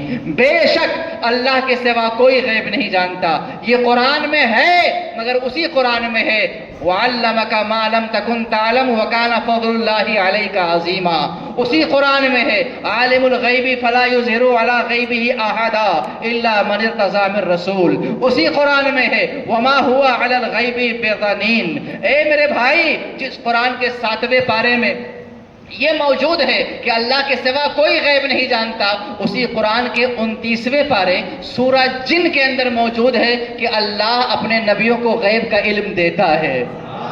جس قرآن کے 12ویں پارے میں موجود ہے کہ حضور نے کہا کہ میں غیب نہیں جانتا، اسی قرآن کے 30ویں پارے میں موجود ہے وما ہوا علی الغیب بضنین۔ جس قرآن کے 7ویں پارے میں موجود ہے اللہ کے سوا کوئی غیب نہیں جانتا، اسی قرآن کے 5ویں پارے میں موجود ہے وعلمک ما لم تکن تعلم وکان فضل اللہ علیک عظیما۔ بھائی یہ بھی قرآن ہے اور یہ بھی قرآن ہے، اور ہم تو دونوں قرآن کو مانتے ہیں، ہم تو اسے بھی مانتے ہیں۔ اور پھر معاملہ ہے کہ قرآن میں کیا باتیں الگ الگ ہیں؟ نہیں، الگ الگ نہیں، سمجھ کا پھیر ہے۔ بات دراصل یہ ہے جہاں جہاں خدا نے یہ فرمایا کہ اللہ کے سوا کوئی غیب نہیں جانتا، اس کا صاف مطلب ہے کہ خدا کا جو علم ہے وہ ذاتی ہے، دنیا میں کسی کے پاس ذاتی علم نہیں ہے، اور خدا کے علم کی کوئی حد نہیں ہے، خدا کا علم خود بخود ہے۔ کسی کے دینے سے نہیں ہے، اور نبی کا علم خدا کے دینے سے ہے۔ دونوں میں زمین و آسمان کا فرق ہے، اور یہ بھی قرآن میں ہے، اور مگر دونوں اکٹھا نہیں ہے، الگ الگ ہے۔ اب ایک آپ نے پڑھ لیا اور دوسری آیت آپ نے نہیں پڑھی، نہیں دیکھی، نہیں سنا، تو آپ بہک جائیں گے۔ ایک مثالیں کیا، اور آگے بڑھیے۔ پارہ نمبر 1 بہت مشہور آیت ہے، کثرت سے لوگ سناتے بھی ہیں۔ وَإِذْ قُلْنَا لِلْمَلَائِكَةِ اسْجُدُوا لِآدَمَ فَسَجَدُوا إِلَّا إِبْلِيسَ۔ اللہ نے فرشتوں سے کہا آدم کے لیے سجدہ کرو، سب نے سجدہ کیا سوائے ابلیس کے۔ پھر ابا واستکبر وکان من الکافرین، پوری آیت پڑھ لیجیے۔ یہاں کیا ہے؟ فرشتوں سے کہا۔ کس سے کہا؟ فرشتوں سے کہا سجدہ کرو، سجدہ کر لیا۔ الا ابلیس، سوائے ابلیس کے۔ سمجھ میں یہ آتا ہے کہ ابلیس فرشتہ تھا۔ سمجھ میں کیا آتا ہے کہ ابلیس، خدا نے سجدہ کرنے کے لیے کس سے کہا تھا؟ فرشتوں سے کہا تھا، سب نے کیا الا ابلیس، سوائے ابلیس کے۔ تو اس آیت سے یہ بات سمجھ آتی ہے کہ ابلیس فرشتہ تھا، مگر بات آگے بڑھی۔ پارہ نمبر 15 میں جب آپ گئے، سورہ کہف آپ پڑھنے لگے، تب معلوم پڑا کانا من الجن، وہ فرشتہ نہیں، وہ جن تھا۔ اب آپ دیکھیں پہلا پارہ میں اور 15ویں پارے میں کتنا انتر ہے۔ اگر پہلے پارے کی آیت آپ کے ذہن میں ہے اور 15ویں پارے کی آیت آپ کے سامنے نہیں ہے، کوئی بھی آپ کے دماغ میں شک ڈال سکتا ہے اور گمراہ کر سکتا ہے۔ ہر گمراہ کرنے والا اسی طرح شک ڈالتا ہے۔ اور مثالیں لیجیے، بہت ہی کھلی ہوئی بات بتا رہا ہوں آپ کو، آج اس بات کو ذہن میں یاد کر لیجیے گا، محفوظ کر لیجیے گا۔ یہاں ماشاء اللہ درود پاک پڑھ لیجیے۔ اللہم صلی علی سیدنا مولانا ملجانا محمد بارک وسلم، صلاۃ و سلام علیک یا رسول اللہ صلی اللہ علیہ وسلم۔ ابلیس سجدہ نہ کرنے سے ابلیس ہوا تھا۔ ابلیس شیطان جو بنا، عزازیل اس کا نام تھا، وہ ابلیس جو بن گیا سجدہ نہ کرنے سے ابلیس بنا، یا کوئی اور بات تھی؟ لوگوں میں تو یہی مشہور ہے کہ ایک سجدہ نہ کرنے پر ابلیس گیا مارا، ہزاروں سال سجدے میں سر مارا تو کیا مارا؟ لوگوں میں تو یہی بات ہے کہ سجدہ نہ کرنے کی وجہ سے وہ شیطان بن گیا۔ پھر یہ بات نوجوانوں کو بتائی جاتی، دیکھا سجدہ نہیں کیا تھا شیطان بن گیا، اور تم لوگ نمازیں بھی نہیں پڑھتے ہو، پھر تم کیا ہو گئے؟ تو پہلے سمجھو، ذہن کو حاضر رکھو، اللہ کے کلام میں غور کرو، انشاءاللہ سب کھل کے سامنے آ جائے گا۔ اگر سجدہ نہ کرنے کی وجہ سے وہ ابلیس بنا، تو آج کروڑوں لوگ ہیں جو سجدہ نہیں کر رہے ہیں، وہ کیا بن گئے؟ اور اگر وہ ایک نہ کرنے سے بن گیا تو یہاں تو یہ کئی ایک چھوڑ دیتے ہیں، اس نے ایک سجدہ نہ کیا، یہ تو کئی سجدے نہیں کرتے، تو کیا یہ بھی ابلیس ہو جائیں گے؟ تو سجدہ کرنا یا نہ کرنا یہ عمل ہے، یہ کیا ہے؟ عمل ہے۔ پھر کسی نے کہا نافرمانی کرنے سے وہ شیطان بن گیا، نافرمانی کرنے سے بھی شیطان نہیں بنا، اسے سمجھنا ہے، اور قرآن پاک میں یہ بات موجود ہے۔ یہ آدھی ادھوری معلوم نقصان ہوا ہے وہ بتا رہا ہوں آپ کو۔ یہ کہا گیا کہ نافرمانی کرنے سے وہ شیطان ہوا، تو مجھے بتاؤ اللہ کی نافرمانی کرنے کے سبب اگر 6 کروڑ سال تک سجدہ کرنے والا فرشتوں کا استاذ معلم الملکوت شیطان بن سکتا ہے، تو شراب سے کس نے روکا؟ اللہ نے روکا۔ پینے والے کیا کر رہے ہیں؟ نافرمانی۔ سود سے کس نے روکا؟ اللہ نے روکا۔ سود کھانے والے کس کی نافرمانی کر رہے ہیں؟ جھوٹ سے کس نے روکا؟ اللہ نے۔ جھوٹ بولنے والے کس کی نافرمانی کر رہے ہیں؟ دھوکہ سے کس نے روکا؟ دھوکہ دینے والے کس کی نافرمانی کر رہے ہیں؟ وعدہ خلافی سے کس نے روکا؟ وعدہ خلافی کرنے والے کس کی نافرمانی کر رہے ہیں؟ تو وہاں اس نے ایک نافرمانی کی تھی اور وہ ابلیس بن گیا، تو یہاں تو صبح سے شام تک نافرمانیاں ہو رہی ہیں، پھر یہ لوگ ابلیس کیوں نہیں بن گئے؟ اگر نافرمانی سے وہ ابلیس بنا تھا تو ان کو بھی ابلیس ہونا چاہیے۔ اگر سجدہ نہ کرنے سے وہ شیطان بنا تھا تو ان کو بھی شیطان ہونا چاہیے۔ اب سمجھیے، پارہ نمبر 1، پارہ نمبر 14، پارہ نمبر 15، پارہ نمبر 16، پارہ نمبر 23 اور پارہ نمبر 8، یہ وہ مقامات ہیں جہاں اس واقعے کو، ابلیس کے واقعے کو بیان کیا گیا، اور پوری بات ایک جگہ پہ نہیں ہے، کچھ یہاں پہ ہے، کچھ وہاں پہ ہے، کچھ وہاں پہ ہے، کچھ وہاں پہ ہے۔ پارہ نمبر 15 میں کچھ باتیں ہیں، کچھ 8 میں ہے، کچھ 23 میں ہے، کچھ 14 میں ہے، کچھ 16 میں ہے، ایک جگہ نہیں۔ اب ایک جگہ کی آیت آپ کے سامنے ہے مگر دوسری جگہ کی آیت آپ کے سامنے نہیں ہے، تو کیا ہوگا وہ دیکھو آپ۔ جب ابلیس نے سجدہ نہ کیا، یہ پہلے بارے میں، الا ابلیس، سوائے ابلیس کے، ابا واستکبر وکان من الکافرین، پھر کیا ہوا؟ اگر سجدہ نہ کرنے کے سبب وہ مردود ہوتا تو اسے فوراً رائندہ بارگاہ کر دیا جاتا، نکال دیا جاتا، مگر ایسا نہیں ہوا۔ پارہ نمبر 8 اور پارہ نمبر 23 میں ہے، قال ما منعك الا تسجد اذ امرتك، قال ما منعك الا تسجد اذ امرتك، ہم نے تجھے حکم دیا تھا، تو نے سجدہ کیوں نہیں کیا؟ یہ خدا نے اس سے پوچھا۔ کس سے پوچھا؟ جب سجدہ نہیں کیا، کھڑا رہا، تو رب نے کیا پوچھا؟ قال ما منعك الا تسجد اذ امرتك، تجھے میں نے سجدہ کرنے کا حکم دیا تھا، تو نے سجدہ کیوں نہیں کیا؟ اب سجدہ نہ کرنے کی وجہ وہ بتاتا ہے۔ کیا بتایا اس نے؟ قال انا خیر منہ، میں ان سے بہتر ہوں، خلقتنی من نار وخلقتہ من طین، مجھے آگ سے پیدا کیا گیا اور ان کو مٹی سے پیدا کیا گیا۔ تو اب جو سوال کے جواب میں ابلیس نے کہا تھا وہ عقیدہ تھا، اس نے اپنا عقیدہ پیش کیا کہ میرے نزدیک آدم سے میں بہتر ہوں، جب میں ان سے بہتر ہوں تو بہتر کے لیے، میں بہتر ہو کر کے ان کے لیے سجدہ نہیں کر سکتا۔ نبی سے اپنے آپ کو بہتر کہنا یہ عقیدہ ہے، اور یہ بدترین عقیدہ ہے، اور سب سے پہلے شیطان نے یہ عقیدہ استعمال کیا، تو وہ عقیدے کی خرابی سے شیطان بنا تھا، عمل کی خرابی سے شیطان نہیں بنا تھا۔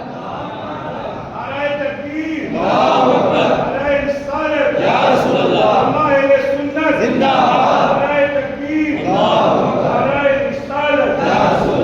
اب یہ آیات جو قرآن میں ہیں، میں نے عرض کیا پہلے پارے میں، 8ویں پارے میں، 14ویں پارے میں، 15ویں پارے میں، 16ویں میں اور 23ویں کے اندر، اور بھی ضمن کئی مقامات پر موجود ہے۔ یہ جب ساری آیات آپ کے پیش نظر ہوں گی تب آپ ایک نتیجہ کچھ نکال سکتے ہیں۔ آج کا بہکانے والا جو بہکاتا ہے وہ کیسے؟ آدھی آیت یہاں کی دکھا دی اور دوسری آیت آپ سے چھپا لی، نتیجہ یہ ہوا کہ قرآن دیکھ کر بھی آپ بہک جائیں گے، آپ کو معلوم ہی نہیں پڑے گا کہ ہم نے جو دیکھا ہے وہ حقیقت میں ہے کیا۔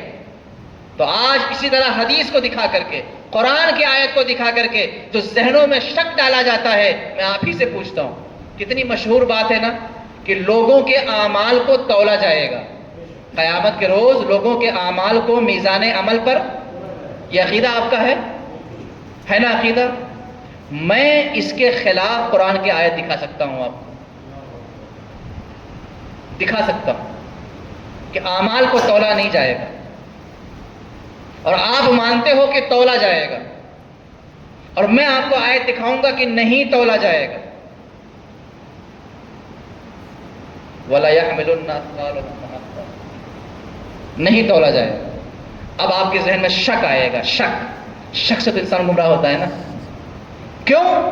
جو آپ کا اپنا عقیدہ ہے کہ اعمال تولے جائیں گے، بے شک وہ قرآن میں ہے، اور جو ہم نے کہا وہ بھی قرآن میں ہے، مگر دونوں کا مفہوم الگ الگ ہے۔ اللہ کی مرضی اور منشا یہ ہوگی کہ کچھ لوگوں کے اعمال تولے جائیں گے اور کچھ لوگوں کو بلا حساب و کتاب جنت میں ڈال دیا جائے گا۔ تو یہ آیت بھی قرآن میں ہے اور یہ آیت بھی قرآن میں ہے، ایک آپ نے پڑھا اور دوسرے سے آپ بے خبر رہے، بہک جائیں گے۔ اور ہر بہکانے والا اسی طریقے کا استعمال کرتا ہے۔ کہتے ہیں بھائی قیامت کے روز کوئی کسی کا بوجھ نہیں اٹھائے گا، وَلَا تَزِرُ وَازِرَةٌ وِزْرَ أُخْرَى، کوئی کسی کا بوجھ نہیں اٹھائے گا۔ سچی بات ہے، مگر میں دکھا دوں قرآن میں ہے کہ اٹھائے گا۔ یہ صرف اس لیے آج بتا رہا ہوں کہ آپ سمجھو کہ جو کہتے ہیں نا ہمارے پاس دلیلیں ہیں، بھائی ایسی دلیلوں سے ہمارا سامنا صبح شام ہوتا رہتا ہے۔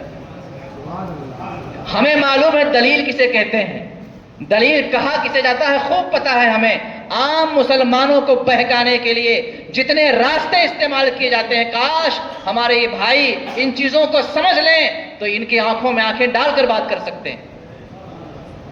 میں بتا رہا ہوں، آپ کہتے ہیں کہ کوئی کسی کا بوجھ نہیں اٹھائے گا، یہ قرآن میں 6 سے 7 جگہ پر ہے، اور میں کہتا ہوں کہ بوجھ اٹھائے گا، یہ بھی قرآن میں، تو یہ بھی ہے اور یہ بھی ہے، کیا مطلب ٹکراؤ ہے؟ نہیں، قرآن میں ٹکراؤ نہیں ہے، بالکل صاف ہے قرآن، ٹکراؤ عقل میں ہوتا ہے، جب ہم وہ بات سمجھ نہیں پاتے تو ٹکراؤ عقل کے اندر پیدا ہوتا ہے، قرآن میں ٹکراؤ نہیں ہے۔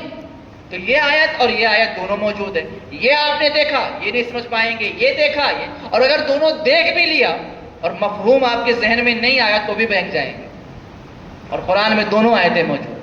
دکھانے والا کیا کرتا ہے؟ ایک دکھاتا ہے اور ایک چھپا دیتا ہے۔ اور آگے بڑھیے، کون نہیں جانتا کہ قیامت کے روز نفسی نفسی کا عالم ہوگا؟ سب جانتے، مشہور بات ہے، کیا ہوگا؟ نفسی، کوئی کسی کو پہچانے گا نہیں، مشہور بات ہے نا، ماں باپ، بھائی بہن، بیٹے، یہ قرآن میں ہے۔ اچھا، آپ کا عقیدہ بھی یہی ہے، پہچانیں گے، یہ بھی قرآن میں ہے۔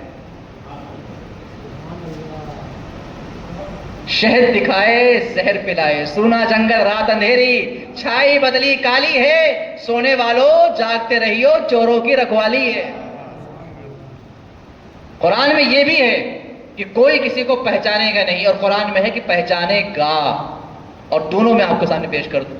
مثال کے طور پر حدیث پاک میں مشہور بات ہے کہ لوگ نیکی کے لیے اپنے ماں باپ کے پاس جائیں گے، تو جب پہچانیں گے نہیں تو جائیں گے کیسے؟ جائیں گے نا، ہے تو قرآن میں یہ دونوں آیتیں ہیں کہ ہاں پہچانے گا نہیں، اور ہے کہ پہچانے گا، اور دونوں قرآن کی، ایک آیت آپ کے سامنے ہے اور دوسری آپ کے سامنے نہیں تو آپ بہک جائیں گے، اور دوسری ہے اور پہلی نہیں تو بھی بہک جائیں گے، اور دونوں اگر آپ کے سامنے ہے اور اس کا مفہوم اور معنی آپ کے ذہن میں نہیں ہے تو بھی بہک جائیں گے۔ کہیں خدا نہ خاصہ دل میں یہ خیال پیدا ہو جائے کہ قرآن کی باتیں ٹکراتی ہیں آپس میں، تو جانتے ہیں یہ کفر ہے، یہ ماننا کہ قرآن میں ٹکراؤ ہے، تضاد ہے، یہ کفر ہے۔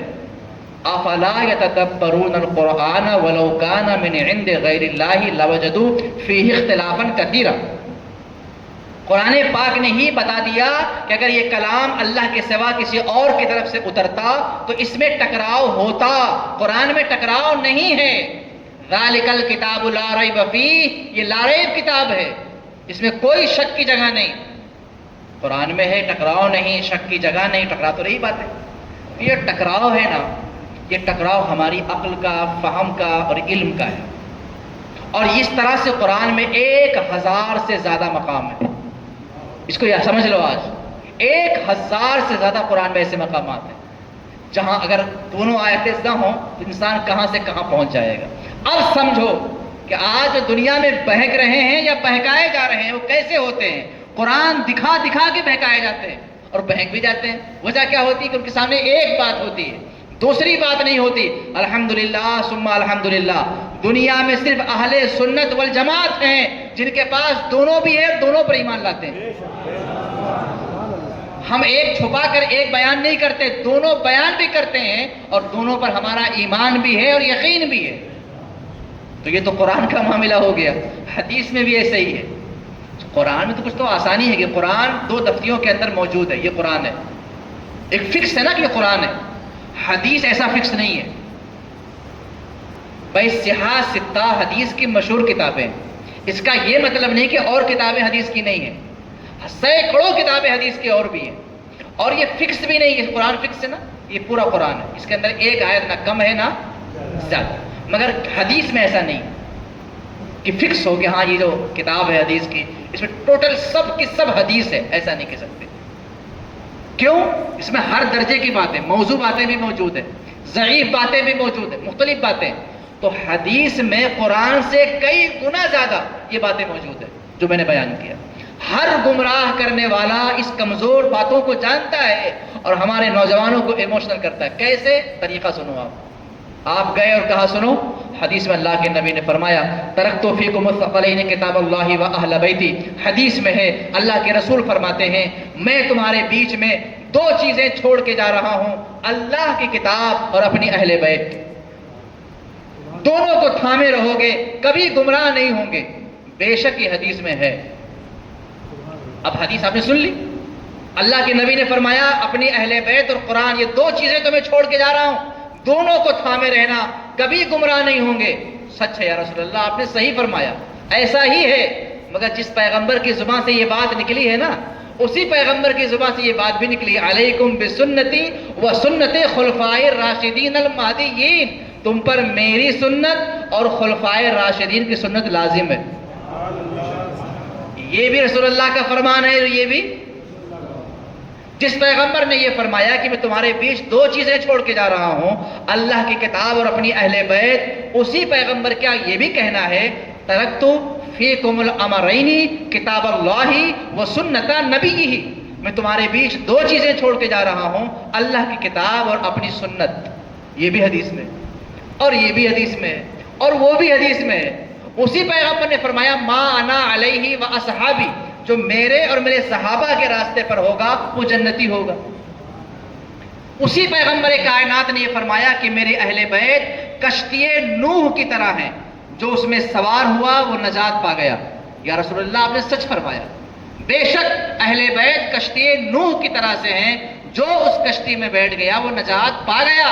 لیکن جس زبان سے یہ بات نکلی ہے نا، اسی زبان سے یہ بھی نکلا ہے اصحابی کالنجوم فبأیہم اقتدیتم اہتدیتم، میرے صحابہ ستاروں کی طرح سے ہیں، تم ان میں جن کی پیروی کرو گے ہدایت پا جاؤ گے۔ انہیں کیا کہا؟ کشتی کہا، اور انہیں کیا کہا؟ ستارہ کہا۔ اللہ کے رسول کا بیلنس دیکھیے آپ، انہیں کشتی فرمایا، اور آپ جانتے ہو جب سمندر کشتی کو چلاتے ہیں نا، تو سفر کرنے کے لیے، راستہ معلوم کرنے کے لیے ستاروں کو دیکھنا پڑتا ہے، کس طرف جانا ہے ستاروں کے بغیر نہیں جانا۔ ٹھیک ہے کشتی میں آپ بیٹھ گئے، لیکن اگر ستارہ نہیں دیکھیں گے تو سمندر میں گھومتے رہیں گے، منزل تک نہیں پہنچ جائیں گے۔ ہمیں کشتی کی بھی ضرورت ہے اور ستاروں کی بھی ضرورت ہے، اور یہ دونوں حدیث میں۔ اب اگر ایک دکھایا جائے اور ایک چھپا لیا جائے، آدمی بہک جائے۔ ہر بہکانے والا اور ہر بہکنے والا اسی طرح بہکتا ہے، جو اس کے سامنے ایک بات ہوتی ہے دوسری بات نہیں۔ حدیث پاک میں ہے اللہ کے رسول نے قبروں کی زیارت سے منع کیا ہے، یہ حدیث میں اللہ کے رسول نے قبروں کی زیارت سے منع کیا، یہ حدیث میں سچی بات ہے۔ اور حدیث پاک میں ہے اللہ کے رسول نے فرمایا کہ میں نے تمہیں قبروں کی زیارت سے پہلے منع کیا تھا، فزوروہا، اب زیارت کر لیا کرو۔ یہ بھی ہے اور یہ بھی، ایک آپ کے سامنے دوسرا آپ کے سامنے، اہل سنت کے سامنے دونوں چیزیں ہوتی ہیں۔ حدیث پاک کے اندر ہے آگ پہ پکی ہوئی چیز کھانے سے وضو کرنا چاہیے۔ کیا کرنا چاہیے؟ آگ سے پکی ہوئی چیز جب کھائیں تو کیا کریں گے آپ؟ مطلب آپ نے چائے پی لی، چائے تو آگ پہ پکتی ہے نا، روٹی کھا لی، سبزی جو بھی کھایا آپ نے آگ کی پکی ہوئی چیز کو، تو وضو کرنا ہے حدیث میں۔ اور حدیث ہی میں ہے کہ وضو کرنے کی ضرورت ہی نہیں ہے۔ یہ بھی حدیث ہے اور یہ بھی حدیث ہے، ایک آپ کے سامنے ہے دوسرا آپ کے سامنے نہیں، آپ بہک جائیں گے۔ میں کیا کیا بتاؤں، ہزاروں ہزار حدیثیں ایسی موجود ہیں۔ حدیث میں ہے کہ اللہ کے رسول صلی اللہ علیہ وسلم جب تشریف فرما ہوتے اور کوئی میت جاتی تو آپ کھڑے ہو جاتے، یہ حدیث میں ہے۔ اور اس حدیث کے راوی حضرت علی ہیں، جب بھی کوئی جنازہ گزرتا تو آپ کیا کرتے؟ بیٹھے ہوتے، تو یہ حدیث میں، ابو داؤد کی حدیث ہے۔ اور حدیث میں حضرت علی کی ہی روایت ہے کہ پہلے کھڑے ہوتے تھے، اب یہ حکم منسوخ ہو چکا ہے، یہ بھی حدیث میں۔ حدیث میں ہے اس طرح کے 1 2 10 20 نہیں، کئی ہزار باتیں ہیں۔ اور آج جو لوگوں کو بہکایا جا رہا ہے یا لوگ بہک رہے ہیں، نوجوانوں کو راستے سے ہٹایا جا رہا ہے، وہ بڑے ہوشیار لوگ ہیں، شہد دکھائے زہر پلائے کا معاملہ ہے۔ وہ ایک بات آپ کے سامنے پیش کرتے ہیں اور دوسری بات آپ کو بتاتے ہی نہیں۔ ظاہر ہے ہزاروں حدیثوں کے اندر کون تلاش کرے گا؟ اور پھر بات یہی ختم نہیں ہوتی، یہ کیسے معلوم ہوگا کہ نبی نے یہ بات پہلے کہی تھی کہ یہ بات پہلے کہی تھی؟ نبی کا عمل پہلا والا یہ ہے یا یہ والا ہے؟ تو جو دوسرا عمل ہوتا ہے نا وہ ناسخ ہوتا ہے، اور جو پہلا ہوتا ہے وہ منسوخ ہوتا ہے۔ یہ کیسے معلوم پڑے گا کہ رسول اللہ صلی اللہ علیہ وسلم نے پہلے کون سی بات کہی اور اس کے بعد میں کون سی بات کہی؟ پھر یہی بات ختم نہیں ہوتی۔ حدیث میں ہے کہ صحابہ نماز میں بات چیت کرتے تھے، کل سے آپ بھی شروع کر دیجئے بات چیت کرنا۔ بہکانے والے جو بہکاتے ہیں وہ بتا رہا ہوں میں کہ حدیث کا جو نام لیتے ہیں نا ہمارے بچے بھی بڑے ایموشنل. بخاری میں ہے، بخاری کا جہاں نام آیا بیچارے بالکل پانی پانی ہو گئے. صحیح مسلم کے اندر ہے، صحاح ستہ میں ہے، کبھی دیکھا ہی نہیں ہے، نام سنا سر جھکا دیا. مگر جب میں دکھاؤں گا نا تو پھر پتہ چلے گا کہ حقیقت میں ہے کیا. سنیے، حدیث کی کتابوں کا نام لے کر جو یہ باتیں کہی جا رہی ہیں، حدیث میں ہے، اس کا انکار نہیں، بے شک ہے. مگر بات یہ کہ یہ بات کس زمانے کی ہے، کن حالات کی ہے، اس کے بعد اللہ کے رسول نے کیا کہا، کون سی باتیں نازل ہوئیں. یہاں تک کہ حدیث کے اندر ہے کہ صحابہ نماز میں سلام بھی کرتے تھے. ایک آئے، دوسرا نماز پڑھ رہا ہے، اسے سلام بھی کیا، حال چال پوچھا، کتنی رکعت ہو گئی پوچھ لیا، اور وہ نماز میں شامل ہو گئے. حدیث میں کل سے آپ بھی شروع کر دیجیے. مگر ہاں یہ بھی ہے وَقُومُوا لِلَّهِ قَانِتِينَ، جب یہ آیت نازل ہوئی تو اس سے لے کر ہمیشہ کے لیے بات چیت کو بند کر دیا گیا. اب یہ حدیث کے اندر موجود ہے اور یہ قرآن کے اندر موجود ہے. حدیث ادھر ہے، قرآن ادھر ہے. کیسے معلوم پڑے گا کہ یہ حدیث پہلے کی ہے یا یہ آیت پہلے کی ہے؟ بہکانے والا اس طرح بہکاتا ہے. اور سنیے تاکہ مزہ آ جائے کہ آج بخاری، مسلم، صحاح ستہ، حدیث کی کتابوں کے نام لے کر کے جوانوں کو جو ایموشنل کر رہے ہیں، کچھ باتیں آپ بھی جان لیجیے. کہتے ہیں حدیث میں کیا، حدیث میں صاحب، حدیث میں یہ ہے کہ امیر معاویہ جو ہیں باغی گروہ ہیں، جو علی کے مقابلے میں آئے وہ باغی ہیں، حدیث میں. اور بخاری کے اندر ہے. سچ فرمایا، بخاری میں یہ بات ہے، اس کا انکار. آپ نے کہا کہ بخاری میں ہے کہ امیر معاویہ یا ان کے جو گروہ کے لوگ ہیں جو حضرت علی کے مقابلے میں آئے وہ باغی ہیں. باغی کا معنی کیا ہوتا ہے، مطلب کیا ہوتا ہے، باغی کسے کہا جاتا ہے، اسے چھوڑیے، آپ سائڈ پہ رکھیے. میں صاف آپ سے پوچھتا ہوں کہ جس بخاری کے اندر یہ بات آپ کو مل گئی، اسی بخاری کے اندر یہ بات آپ کو کیوں نہ ملی کہ اللہ کے رسول صلی اللہ علیہ وسلم نے امام حسن سے فرمایا کہ میرا یہ بیٹا جنتی جوانوں کا سردار ہے اور میرا یہ بیٹا مسلمانوں کے 2 گروہوں میں صلح کرائے گا. 2 گروہوں میں، تو ایک گروہ امام حسن کا تھا اور ایک گروہ امیر معاویہ کا تھا. اور یہ بھی بخاری میں ہے. کس کی زبان سے بات نکلی؟ رسول اللہ کی. کیا کہا؟ 2 گروہوں میں، 2 مسلمان جماعتوں میں کیا کرائے گا. تو اسی پیغمبر کی بات بخاری میں باغی والی ہے. اسی پیغمبر نے کہا 2 گروہوں میں صلح کرائے گا. جی اسی بخاری میں یہ بھی ہے. عبداللہ ابن عباس نے کہا کہ معاویہ مجتہد ہیں، فقیہ ہیں اور صحابی ہیں. یہ بھی بخاری میں ہے. اسی بخاری میں ہے اللہ کے رسول صلی اللہ علیہ وسلم جب عمرہ کیا تھا تو حضرت امیر معاویہ نے حضور کے سر کے بال کو کینچی سے کاٹا تھا. جس صحابی کو یہ مرتبہ ملا ہو کہ رسول اللہ کے بال کو تراشا ہو، وہ بھی بخاری میں. اسی بخاری میں ہے ام حرام بنت ملحان نے اللہ کے رسول کو دیکھا. آپ نیند سے بیدار ہوئے، مسکرا رہے تھے. فرمایا میں نے ایک لشکر کو خواب میں دیکھا ہے، جنتی لشکر ہے، جو اس میں شامل ہو جائے گا وہ سب جنتی ہوں گے. ام حرام بنت ملحان نے کہا یا رسول اللہ میرے لیے دعا کر دیجئے، میں بھی اس میں شامل ہو جاؤں. حضور نے دعا فرمایا اور فرمایا ام حرام تم بھی اس میں شامل ہو گئی ہو. اب سنو وہ لشکر کس کا تھا؟ امیر معاویہ کا تھا. یہ بھی بخاری میں ہے. تو بخاری آپ کو دکھ گئی. کہتے ہیں نا بے عشق نبی جو لوگ پڑھتے ہیں بخاری، آتا ہے بخار ان کو بخاری نہیں آتی. یہ ہے حدیث کی کتابوں کا. ایک صاحب آئے کہنے لگے صاحب بخاری کے اندر یہ بات موجود ہے کہ امیر معاویہ کی شان میں کوئی حدیث نہیں. ان کا بڑے مزے کی بات ہے یار، تو دکھاؤ کہاں ہے. کھول کے دکھا دیا جو چیپٹر ہے امیر معاویہ کے ذکر کا. کہا یہ دیکھو ذکر معاویہ تو ہے، فضائل معاویہ نہیں ہے. اگر فضائل کی حدیثیں ہوتی تو امام بخاری اپنی حدیث کے اندر فضیلت کا باب باندھتے، ذکر کا باب نہ باندھتے. میں نے کہا اچھی بات ہے صاحب، یہاں ذکر کا باب باندھا، اس کا مطلب کہ فضیلت میں کوئی حدیث نہیں. رسول اللہ کے چچا حضرت عباس بن عبد المطلب، رسول اللہ کے چچا کے بیٹے عبداللہ ابن عباس رضی اللہ تعالیٰ عنہ، رسول اللہ کے چہیتے صحابی اسامہ بن زید رضی اللہ تعالیٰ عنہ، رسول اللہ کے پیارے صحابی مصعب بن عمیر رضی اللہ تعالیٰ عنہ، ان سارے صحابہ کے نام کا جو چیپٹر بخاری کے اندر ہے وہ وہی چیپٹر ہے جو امیر معاویہ کا ہے. تو اگر ان کی فضیلت میں حدیث نہیں تھی تو اسامہ بن زید تو وہ صحابی ہیں کہ اللہ کے رسول نے کندھوں پہ ان کو اٹھایا ہے. عبداللہ ابن عباس تو وہ صحابی ہیں کہ حضور نے دعا فرمائی کہ اے اللہ انہیں قرآن کا علم عطا فرما. تو بھلا ان کی شان میں حدیث نہیں تھی؟ ارے بھائی چیپٹر دیکھ کے باب دیکھ کر کے اتنا گمراہ مت کرو. تو نوجوانوں سے میں عرض کروں گا یہ قرآن کریم یہ ہدایت کی کتاب تو ضرور ہے مگر یضل بہ کثیرا ویہدی بہ کثیرا بھی ہے. یہ کتاب ھدی للناس بھی ہے ھدی للمتقین بھی ہے مگر اس کتاب نے ہی کہا ہے فاسألوا اہل الذکر ان کنتم لا تعلمون. تم نہیں جانتے ہو تو جاننے والوں سے سوال کرو. اسی قرآن نے کہا ہے قل هل يستوي الذین يعلمون والذین لا يعلمون. جاننے والے اور نہ جاننے والے دونوں برابر نہیں ہو سکتے. اسی قرآن نے کہا ہے انما یخشی اللہ من عبادہ العلماء. اللہ کے بندوں میں اللہ سے ڈرنے والے علماء ہی ہیں. اسی قرآن نے ہے وہ فوق کل ذی علم علیم. ہر علم والے کے اوپر دوسرا علم والا ہوتا ہے.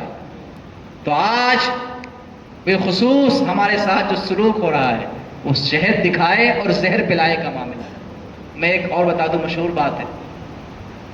حضرت آدم کو جنت سے نکالا گیا زمین پر بھیجا گیا. یہ بات پہلے پارے میں ہے اور بھی کئی جگہ پر ہے مگر پہلے پارے میں بھی ہے. کس طرح؟ اللہ نے کہا تھا لا تقربا هذه الشجرہ.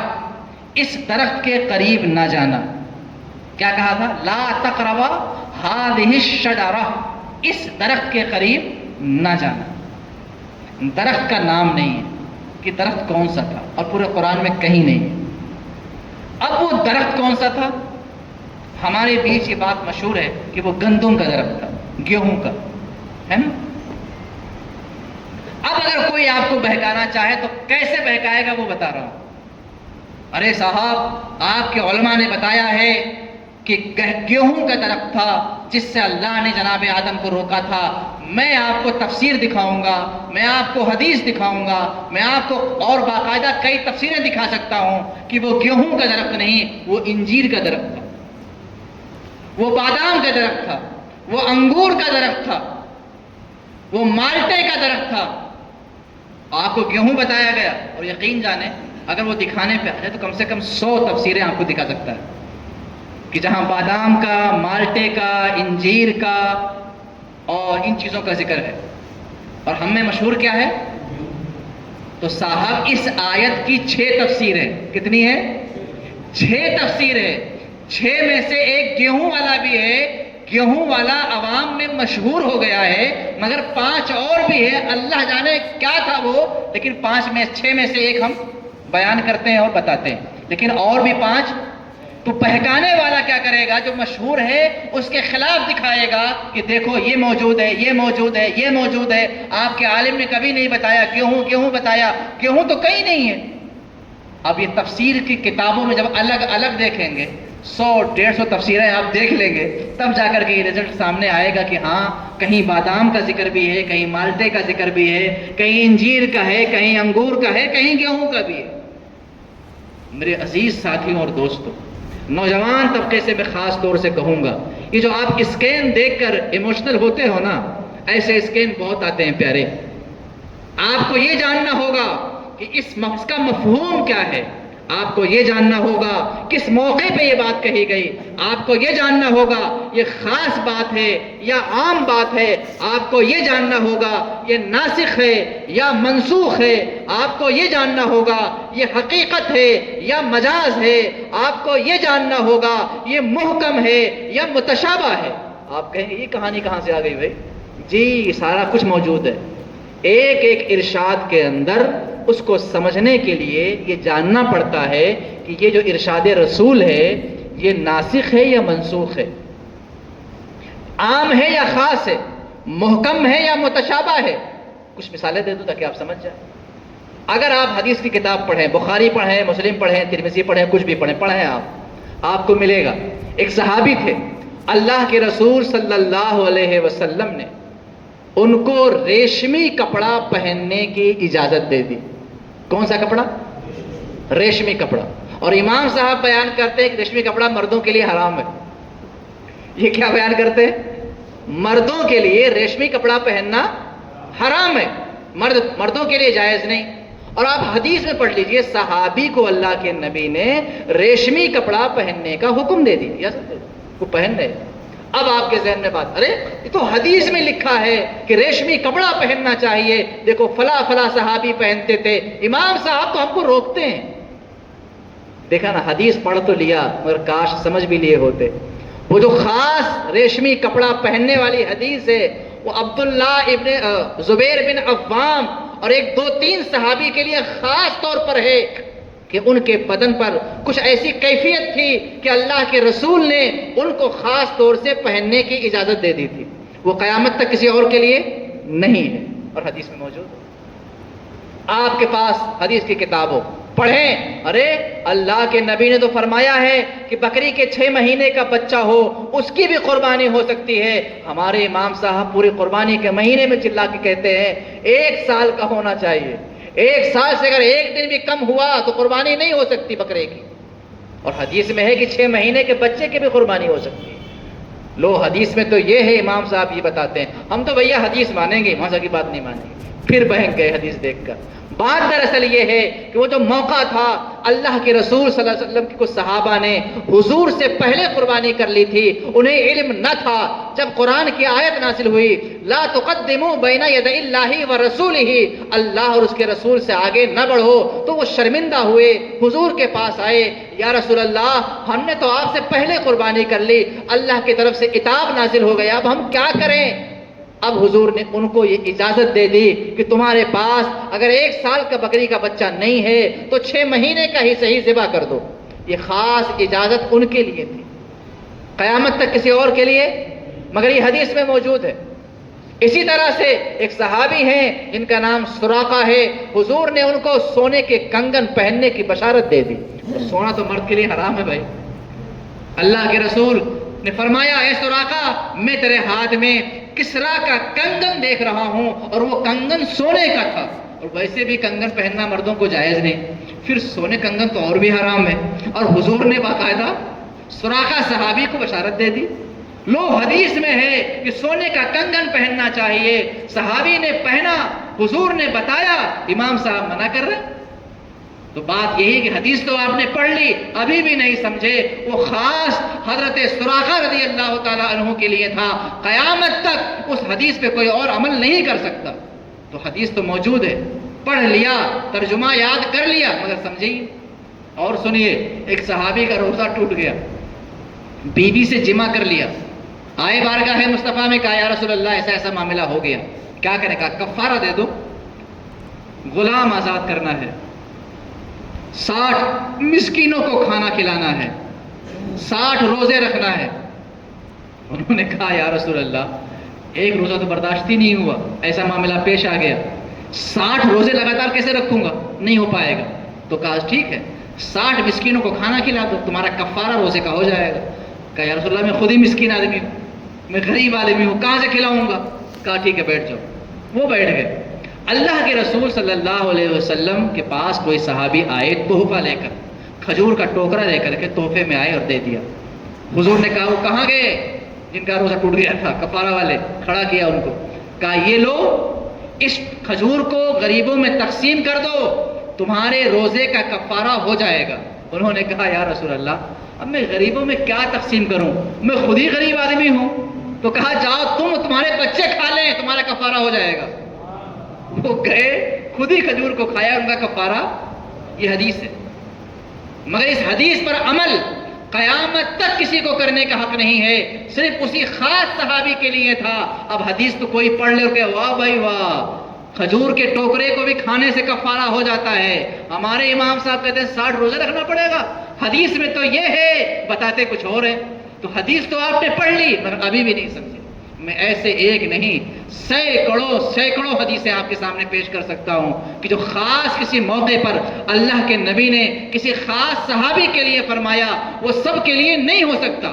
ارے آپ ہی میں سے کوئی آدمی پڑھ لے اور کہے بھائی حضرت علی تو ناپاکی کی حالت میں مسجد میں آتے تھے اور حضور نے ان کو اجازت دے دی تھی، مطلب یہ کہ ناپاکی میں بھی مسجد میں آ سکتے ہیں، اور امام صاحب تو یہاں تک بیان کرتے ہیں کہ بغیر وضو کے بھی نہیں آنا چاہیے، بغیر وضو کے بلا وجہ آنا مکروہ ہے، کوشش کریں کہ وضو کے ساتھ مسجد میں آئیں، اور یہاں تو ناپاکی میں بھی آ سکتے ہیں، پھر غلطی کر گئے آپ، حدیث تو پڑھ لی مگر سمجھے نہیں۔ حدیث حق ہے مگر اللہ کے پیغمبر جن کو رب نے یہ اختیار، یہ پاور دیا تھا کہ وہ جس کے لیے جو چیز چاہیں جائز کر دیں اور جو جس کے لیے چاہیں ناجائز قرار دے دیں، حضور نے علی کے لیے اجازت دے دی تھی، قیامت تک کسی اور کو اس پر عمل کرنے کا حق ہی نہیں ہے۔ اس طرح کی ہزاروں ہزار حدیثیں ہیں۔ اب گمراہ کرنے والے جو گمراہ کرتے ہیں وہ سمجھو، وہ کہتے ہیں ہم بخاری دکھا رہے ہیں، ہم ترمذی دکھا رہے ہیں، ہم مسلم دکھا رہے ہیں، ہم فلاں کتاب دکھا رہے ہیں۔ بھائی تم 1000 کتابیں دکھا دو، ہمیں معلوم ہے کتابوں میں لکھی ہوئی باتیں کس درجے کی ہوتی ہیں، ان کی جانچ اور پرکھ کیسے ہوتی ہے۔ اے نوجوانوں، خدا را آپ تو ہوش میں آ جاؤ، آپ تو سمجھو۔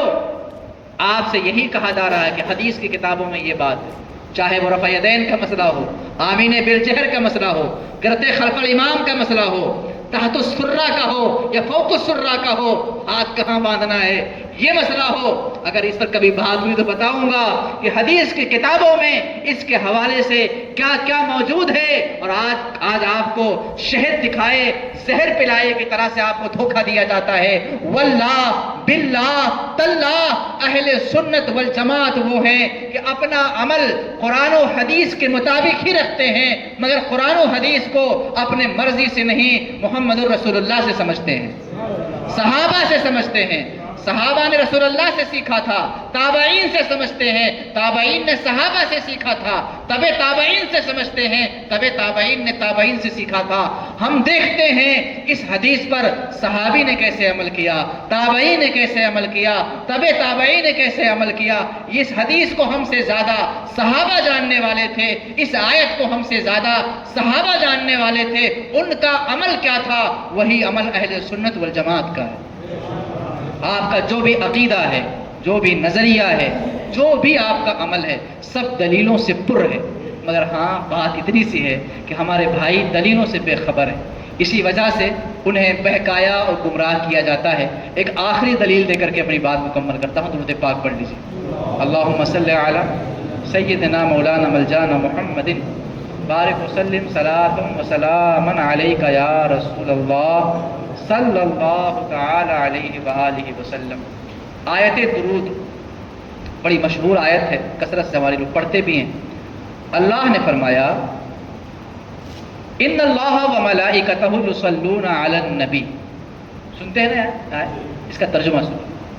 بے شک اللہ اور اس کے فرشتے درود بھیجتے ہیں نبی پر، یا ایھا الذین آمنوا صلوا علیہ وسلموا تسلیما، صلی اللہ علیہ وسلم، اے ایمان والو ان پر خوب درود اور سلام بھیجو۔ یہ ترجمہ، اس سے آپ نے کیا سمجھا، تھوڑا دھیان دیجیے تاکہ آپ کو ایک مسئلہ سمجھ میں آ جائے۔ اللہ کے قرآن میں اور رسول اللہ کی حدیث میں جن باتوں کا حکم دیا گیا ہے وہ باتیں دو طرح کی ہیں۔ کتنی طرح کی ہیں؟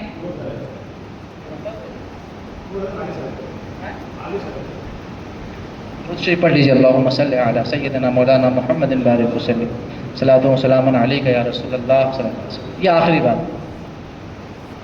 اللہ اور اللہ کے رسول نے جن باتوں کا حکم دیا وہ باتیں دو طرح کی، اسے آپ یاد کر لیجیے، اور انشاءاللہ اگر یہ آپ کے ذہن میں بیٹھ گیا 100 سے زیادہ مسئلوں کا حل اسی قاعدے کے اندر ہے، وہ آپ سیکھ جائیں گے۔ اللہ اور اللہ کے رسول نے جن باتوں کا حکم دیا وہ باتیں، آپ بولیے نا، دو طرح کی۔ ایک وہ کہ حکم بھی دیا اور طریقہ بھی بتا دیا، حکم بھی دیا اور طریقہ بھی بتا دیا، حکم دیا اور تعداد بھی بتا دیا، حکم دیا اور ٹائم بھی بتا دیا۔ اور ایک وہ ہے کہ حکم تو دیا مگر نہ خدا نے نہ خدا کے رسول نے نہ طریقہ بتایا، نہ تعداد بتایا، نہ ٹائم بتایا۔ یہ سمجھنا ہے۔ ایک تو وہ ہے کہ طریقہ بھی بتا دیا، حکم بھی، جیسے نماز کا حکم کس نے دیا؟ اللہ نے۔ طریقہ جناب محمد الرسول اللہ نے بتایا۔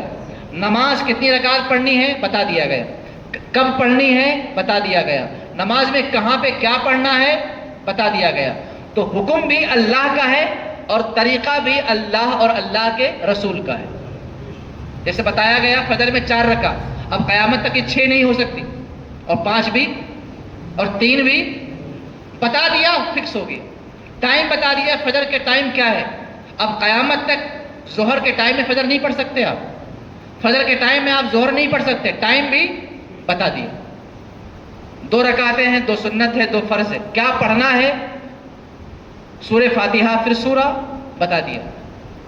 تو ایک تو حکم وہ ہے کہ اللہ نے حکم بھی دیا اور اس کا طریقہ بھی یا خدا نے بتایا ہے یا خدا کے مگر بتا دیا.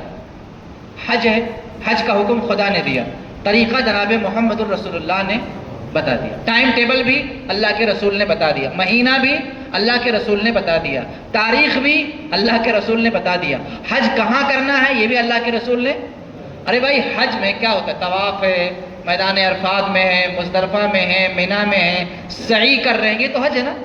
تو جا کے ابھی کر لیجیے آپ. ابھی بھی میدان عرفات موجود ہے، مزدلفہ موجود ہے، مینا ہے، صفا مروہ ہے، کعبہ جا کر لیجیے نا. ٹائم ہے اس کا، اسی ٹائم کریں گے تبھی حج ہوگا، ابھی نہیں ہو. ہے نا ایسا؟ کیوں؟ خدا نے حکم دیا تو خدا اور خدا کے رسول نے طریقہ بھی بتا دیا. تو جو بتا دیا وہ قیامت تک بدلا نہیں جا سکتا. روزہ حکم دیا خدا نے، مگر روزہ رکھنا کب ہے؟ خدا نے اور خدا کے رسول نے بتا دیا. کلوا واشربوا حتی یتبین لکم الخیط الابیض من الخیط الاسود من الفجر. بتا دیا کیا کیا چیز سے بچنا ہے، بتا دیا. کس مہینے میں روزہ رکھنا ہے، بتا دیا. کب سے کب تک رکھنا ہے، بتا دیا. کس کو رکھنا ہے، بتا دیا. کتنے روزے رکھنے ہیں، بتا دیا. اب قیامت تک اسے بدلا. ارے ہمارا دل کر رہا ہے یار، شوال میں رکھتے ہیں روزہ، نہیں کر سکتے.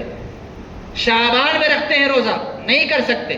ٹھیک ہے یار، 32 روزہ کر لیتے ہیں، کیا دقت ہے؟ نہیں کر سکتے. 31 کر لیتے ہیں، نہیں کر سکتے. 28 کر لے، نہیں کر سکتے.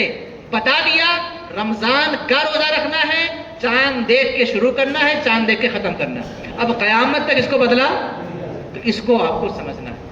ایک حکم وہ ہے کہ حکم بھی اللہ اور اللہ کے رسول کا ہے اور طریقہ بھی انہی کا ہے. تو جو طریقہ بتا دیا وہ قیامت تک بدلا نہیں جاتا. لیکن ایک حکم وہ ہے کہ حکم تو ہے مگر طریقہ نہ خدا نے بتایا ہے نہ خدا کے. تو جب خدا اور خدا کے رسول نے نہیں بتایا تو قیامت تک کوئی طریقہ کو فکس بھی نہیں کر سکتا، کوئی پابندی بھی نہیں لگا سکتا. اسی کو آپ کو سمجھنا. اسلام جو آپ کا اسلام ہے نا، اس میں 5% باتیں وہ ہیں جن کا حکم اللہ اور اللہ کے رسول نے دیا ہے اور طریقہ بھی اللہ کے رسول نے بتایا ہے. 95% اسلام کے اندر وہ باتیں ہیں جن کا حکم تو ہے مگر طریقہ، تعداد، وقت نہ قرآن میں کہیں ہے نہ حدیث میں کہیں. سارے مسائل اسی میں پیدا ہوتے ہیں. یہ آپ کو سمجھنا ہے. تو میں اس کی ایک مثال قرآن سے دیتا ہوں. قرآن میں ہے، اللہ نے فرمایا یا ایھا الذین آمنوا صلوا علیہ وسلموا تسلیما. اے ایمان والو تم بھی درود بھیجو ان پر اور خوب سلام بھیجو. کس پر؟ جناب محمد الرسول اللہ. درود بھیجو اور کس پر؟ کون سا درود بھیجیں؟ پہلا سوال. کون سا درود بھیجیں یہ خدا نے نہیں بتایا. اور کون سا سلام بھیجیں یہ بھی خدا نے نہیں بتایا. اور خدا کے رسول جناب محمد الرسول اللہ نے بھی یہ نہیں بتایا کہ کون سا درود بھیجنا ہے، کون سا سلام بھیجنا ہے، نہیں بتایا. عربی میں بھیجنا ہے یا اردو میں، نہیں بتایا. کھڑے ہو کر بھیجنا ہے یا بیٹھ کر، نہیں بتایا. چل کے بھیجنا ہے، مسجد میں بھیجنا ہے یا گھر میں، نہیں بتایا. نماز سے پہلے بھیجنا ہے یا بعد میں، نہیں بتایا. صرف حکم دے دیا اے ایمان والو تم بھی ان پر درود اور خوب سلام بھیجو. حکم دے دیا.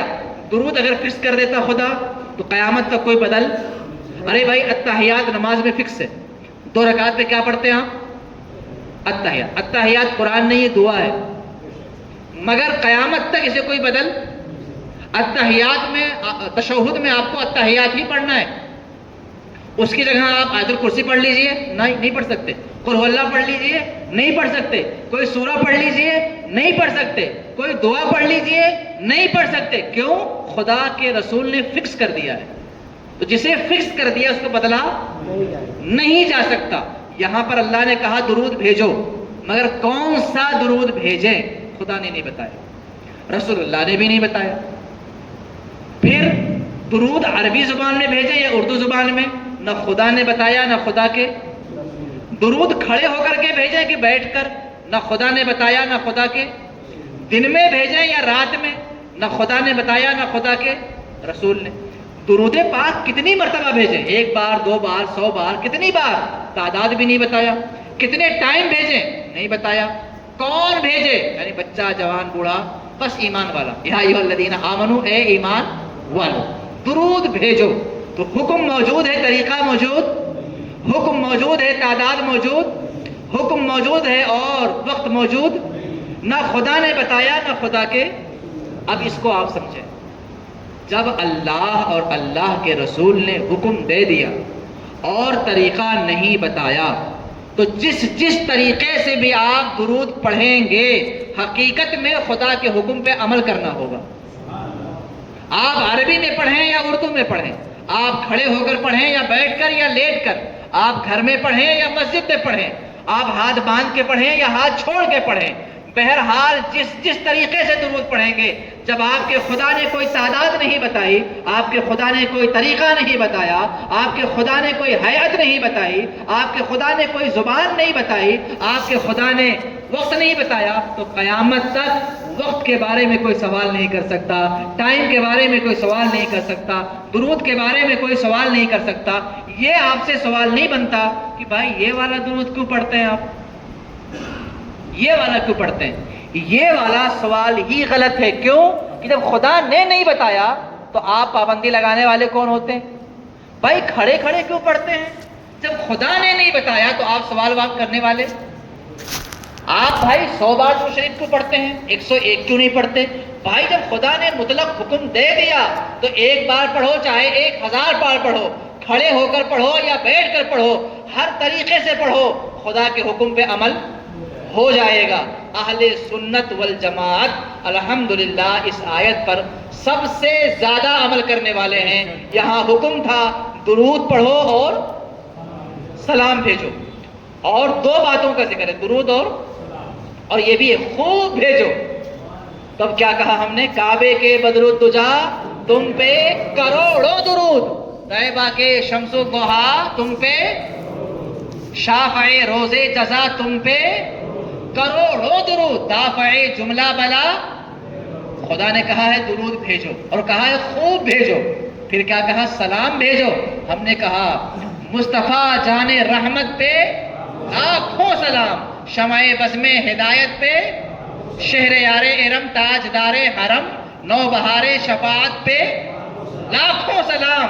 ہم تو یہاں تک کہتے ہیں کہ ہم غریبوں کے آقا پہ بے حد درود، ہم فقیروں کے سرورت پہ لاکھوں سلام۔ کیوں؟ کہ خدا نے کہا ہے خوب بھیجو۔ خدا نے زبان کی پابندی نہیں لگائی، خدا نے طریقے کی پابندی، خدا نے ٹائم کی پابندی۔ تو جس طرح سے کسی کا دل چاہے وہ کھڑے ہو کر، بیٹھ کر، چل کے، گھر میں اذان سے پہلے، اذان کے بعد، نماز سے پہلے، نماز کے بعد، جب بھی درود بھیجے گا وہ حقیقت میں خدا کے حکم پہ عمل کر رہا ہے۔ جس طرح چاہے بھیجے، جس زبان میں چاہے بھیجے، جس انداز میں چاہے بھیجے، آہستہ بھیجے، بلند آواز سے بھیجے، مجمع میں بھیجے، تنہائی میں بھیجے، کسی طریقے سے بھیجے، راستوں پر بھیجے، جس طرح پیغمبر کائنات جناب محمد رسول اللہ پر درود چاہے بھیجے۔ اس لیے کہ خدا اور خدا کے رسول نے تعداد نہیں بتائی، طریقہ نہیں بتایا، ٹائم نہیں بتایا، تو قیامت تک ٹائم کے بارے میں، تعداد کے بارے میں، طریقے کے بارے میں، درود کے بارے میں ہم سے کوئی سوال نہیں کر سکتا۔ جس کا دل چاہے درود تاج پڑھے، جس کا دل چاہے درود جمعہ پڑھے، جس کا دل چاہے درود غوثیہ پڑھے، جس کا دل چاہے صلو علیہ وآلہ پڑھے، صلی اللہ علیہ وسلم پڑھے، اللہ رب محمد پڑھے، جس کو جو یاد ہے وہ پڑھے۔ حکم کیا ہے؟ درود بھیجو۔ یہ حکم نہیں کہ کون سا درود بھیجو۔ تو جب خدا نے حد نہیں بتائی تو قیامت تک کوئی حد بندی، جب خدا نے ٹائم نہیں بتایا تو قیامت تک کوئی ٹائم کے بارے میں سوال جب خدا نے تعداد نہیں بتائی تو قیامت تک تعداد کے بارے میں کوئی سوال اس طرح سے 1 2 نہیں ہے۔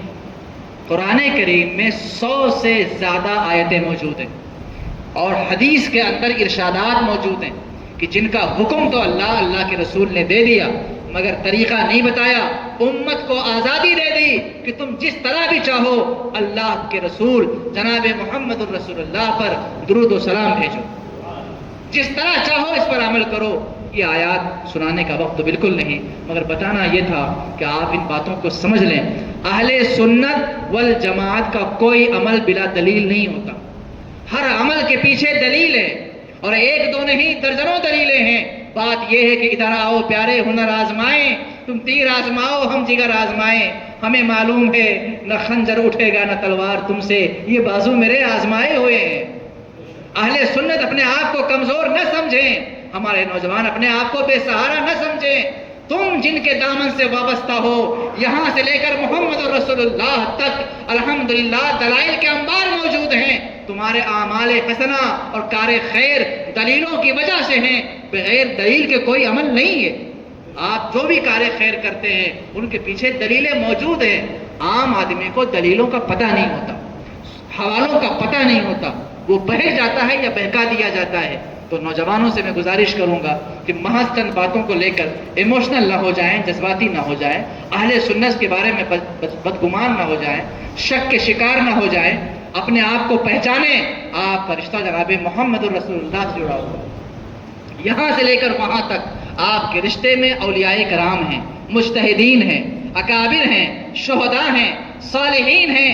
آپ ایسے نیک لوگوں کے ساتھ میں ہیں، اپنے آپ کو کمزور نہ سمجھیں۔ یہ تو عجیب بات ہے، جن کے پاس حق ہے، جن کے پاس دلیلیں ہیں، وہ ڈر رہے ہیں، اور جو جھوٹے ہیں وہ آنکھوں سے آنکھیں ملا رہے ہیں، جو غلط ہیں وہ چوراہوں پہ گھوم رہے ہیں، اور جو حق ہیں وہ گلیوں میں چھپ رہے ہیں۔ اہل سنت آنکھوں سے آنکھیں ملانا سیکھیں اور باقاعدہ جواب دینا سیکھیں، اور ہر ایک سوال کا جواب، ہر اعتراض کا جواب الحمدللہ اہل سنت کے پاس موجود ہے۔ تمہیں اگر قرآن سے چاہیے تو ادھر آ جاؤ، حدیث سے چاہیے تو ادھر آ جاؤ، اسلاف سے چاہیے تو ادھر آ جاؤ۔ مگر پیارے نوجوانوں سے گزارش کروں گا کہ آپ یہ نہ سمجھیں کہ اہل سنت کا نظام کسی کھوکھلی بات پر ہے، ایسے ہی وہ کر رہے ہیں، دکھاوا کر رہے ہیں۔ نہیں، قرآن سے ہمارے اعمال کی ثبوت ہے، حدیث سے ثبوت ہے، صحابہ سے اس کا ثبوت ہے، اولیاء کرام سے اس کا ثبوت ہے، بزرگان دین سے اس کا ثبوت ہے، اور ہم اسی کڑی کے ماننے والے ہیں جو اللہ تعالیٰ نے قرآن میں کہا ہے وَكُونُوا مَعَ الصَّادِقِينَ، سچوں کے ساتھ ہو جاؤ۔ انشاءاللہ سچوں کے ساتھ میں رہنے کی برکت یہ ہوگی کہ یہاں سے لے کر وہاں تک منزل پر آسانی سے ہم پہنچ جائیں گے، اور خدائے قدیر و جبار کی معرفت ہمیں حاصل ہو جائے گی۔ گمرہی کے دلدل سے اگر بچنا ہے تو سچوں کے ساتھ ہو جاؤ، شکوک و شبہات سے بچنا ہے تو سچوں کے ساتھ ہو جاؤ، ایمان کو مضبوط کرنا ہے تو سچوں کے ساتھ ہو جاؤ، اعتراضات کے جوابات جاننے ہیں تو سچوں کے ساتھ ہو جاؤ، اپنے اعمال کے دلائل سیکھنے ہیں تو سچوں کے ساتھ ہو جاؤ، شیطان کے حربے سے بچنا ہے تو سچوں کے ساتھ ہو جاؤ، اپنے آپ کو مضبوط کرو، اولیاء کرام کی گروہ سے اپنے آپ کو جوڑ لو۔ انشاءاللہ دنیا بھی بہتر ہوگی، آخرت بھی بہتر ہوگی۔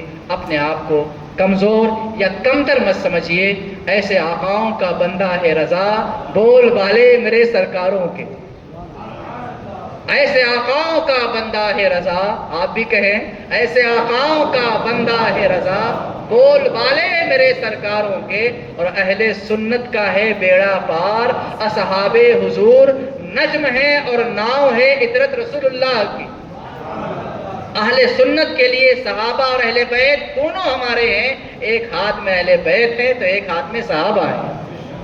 اہل سنت کسی واہمہ کا نام نہیں، کسی وہم کا نام نہیں، اہل سنت کتاب و سنت کے دلائل سے بات کرتے ہیں۔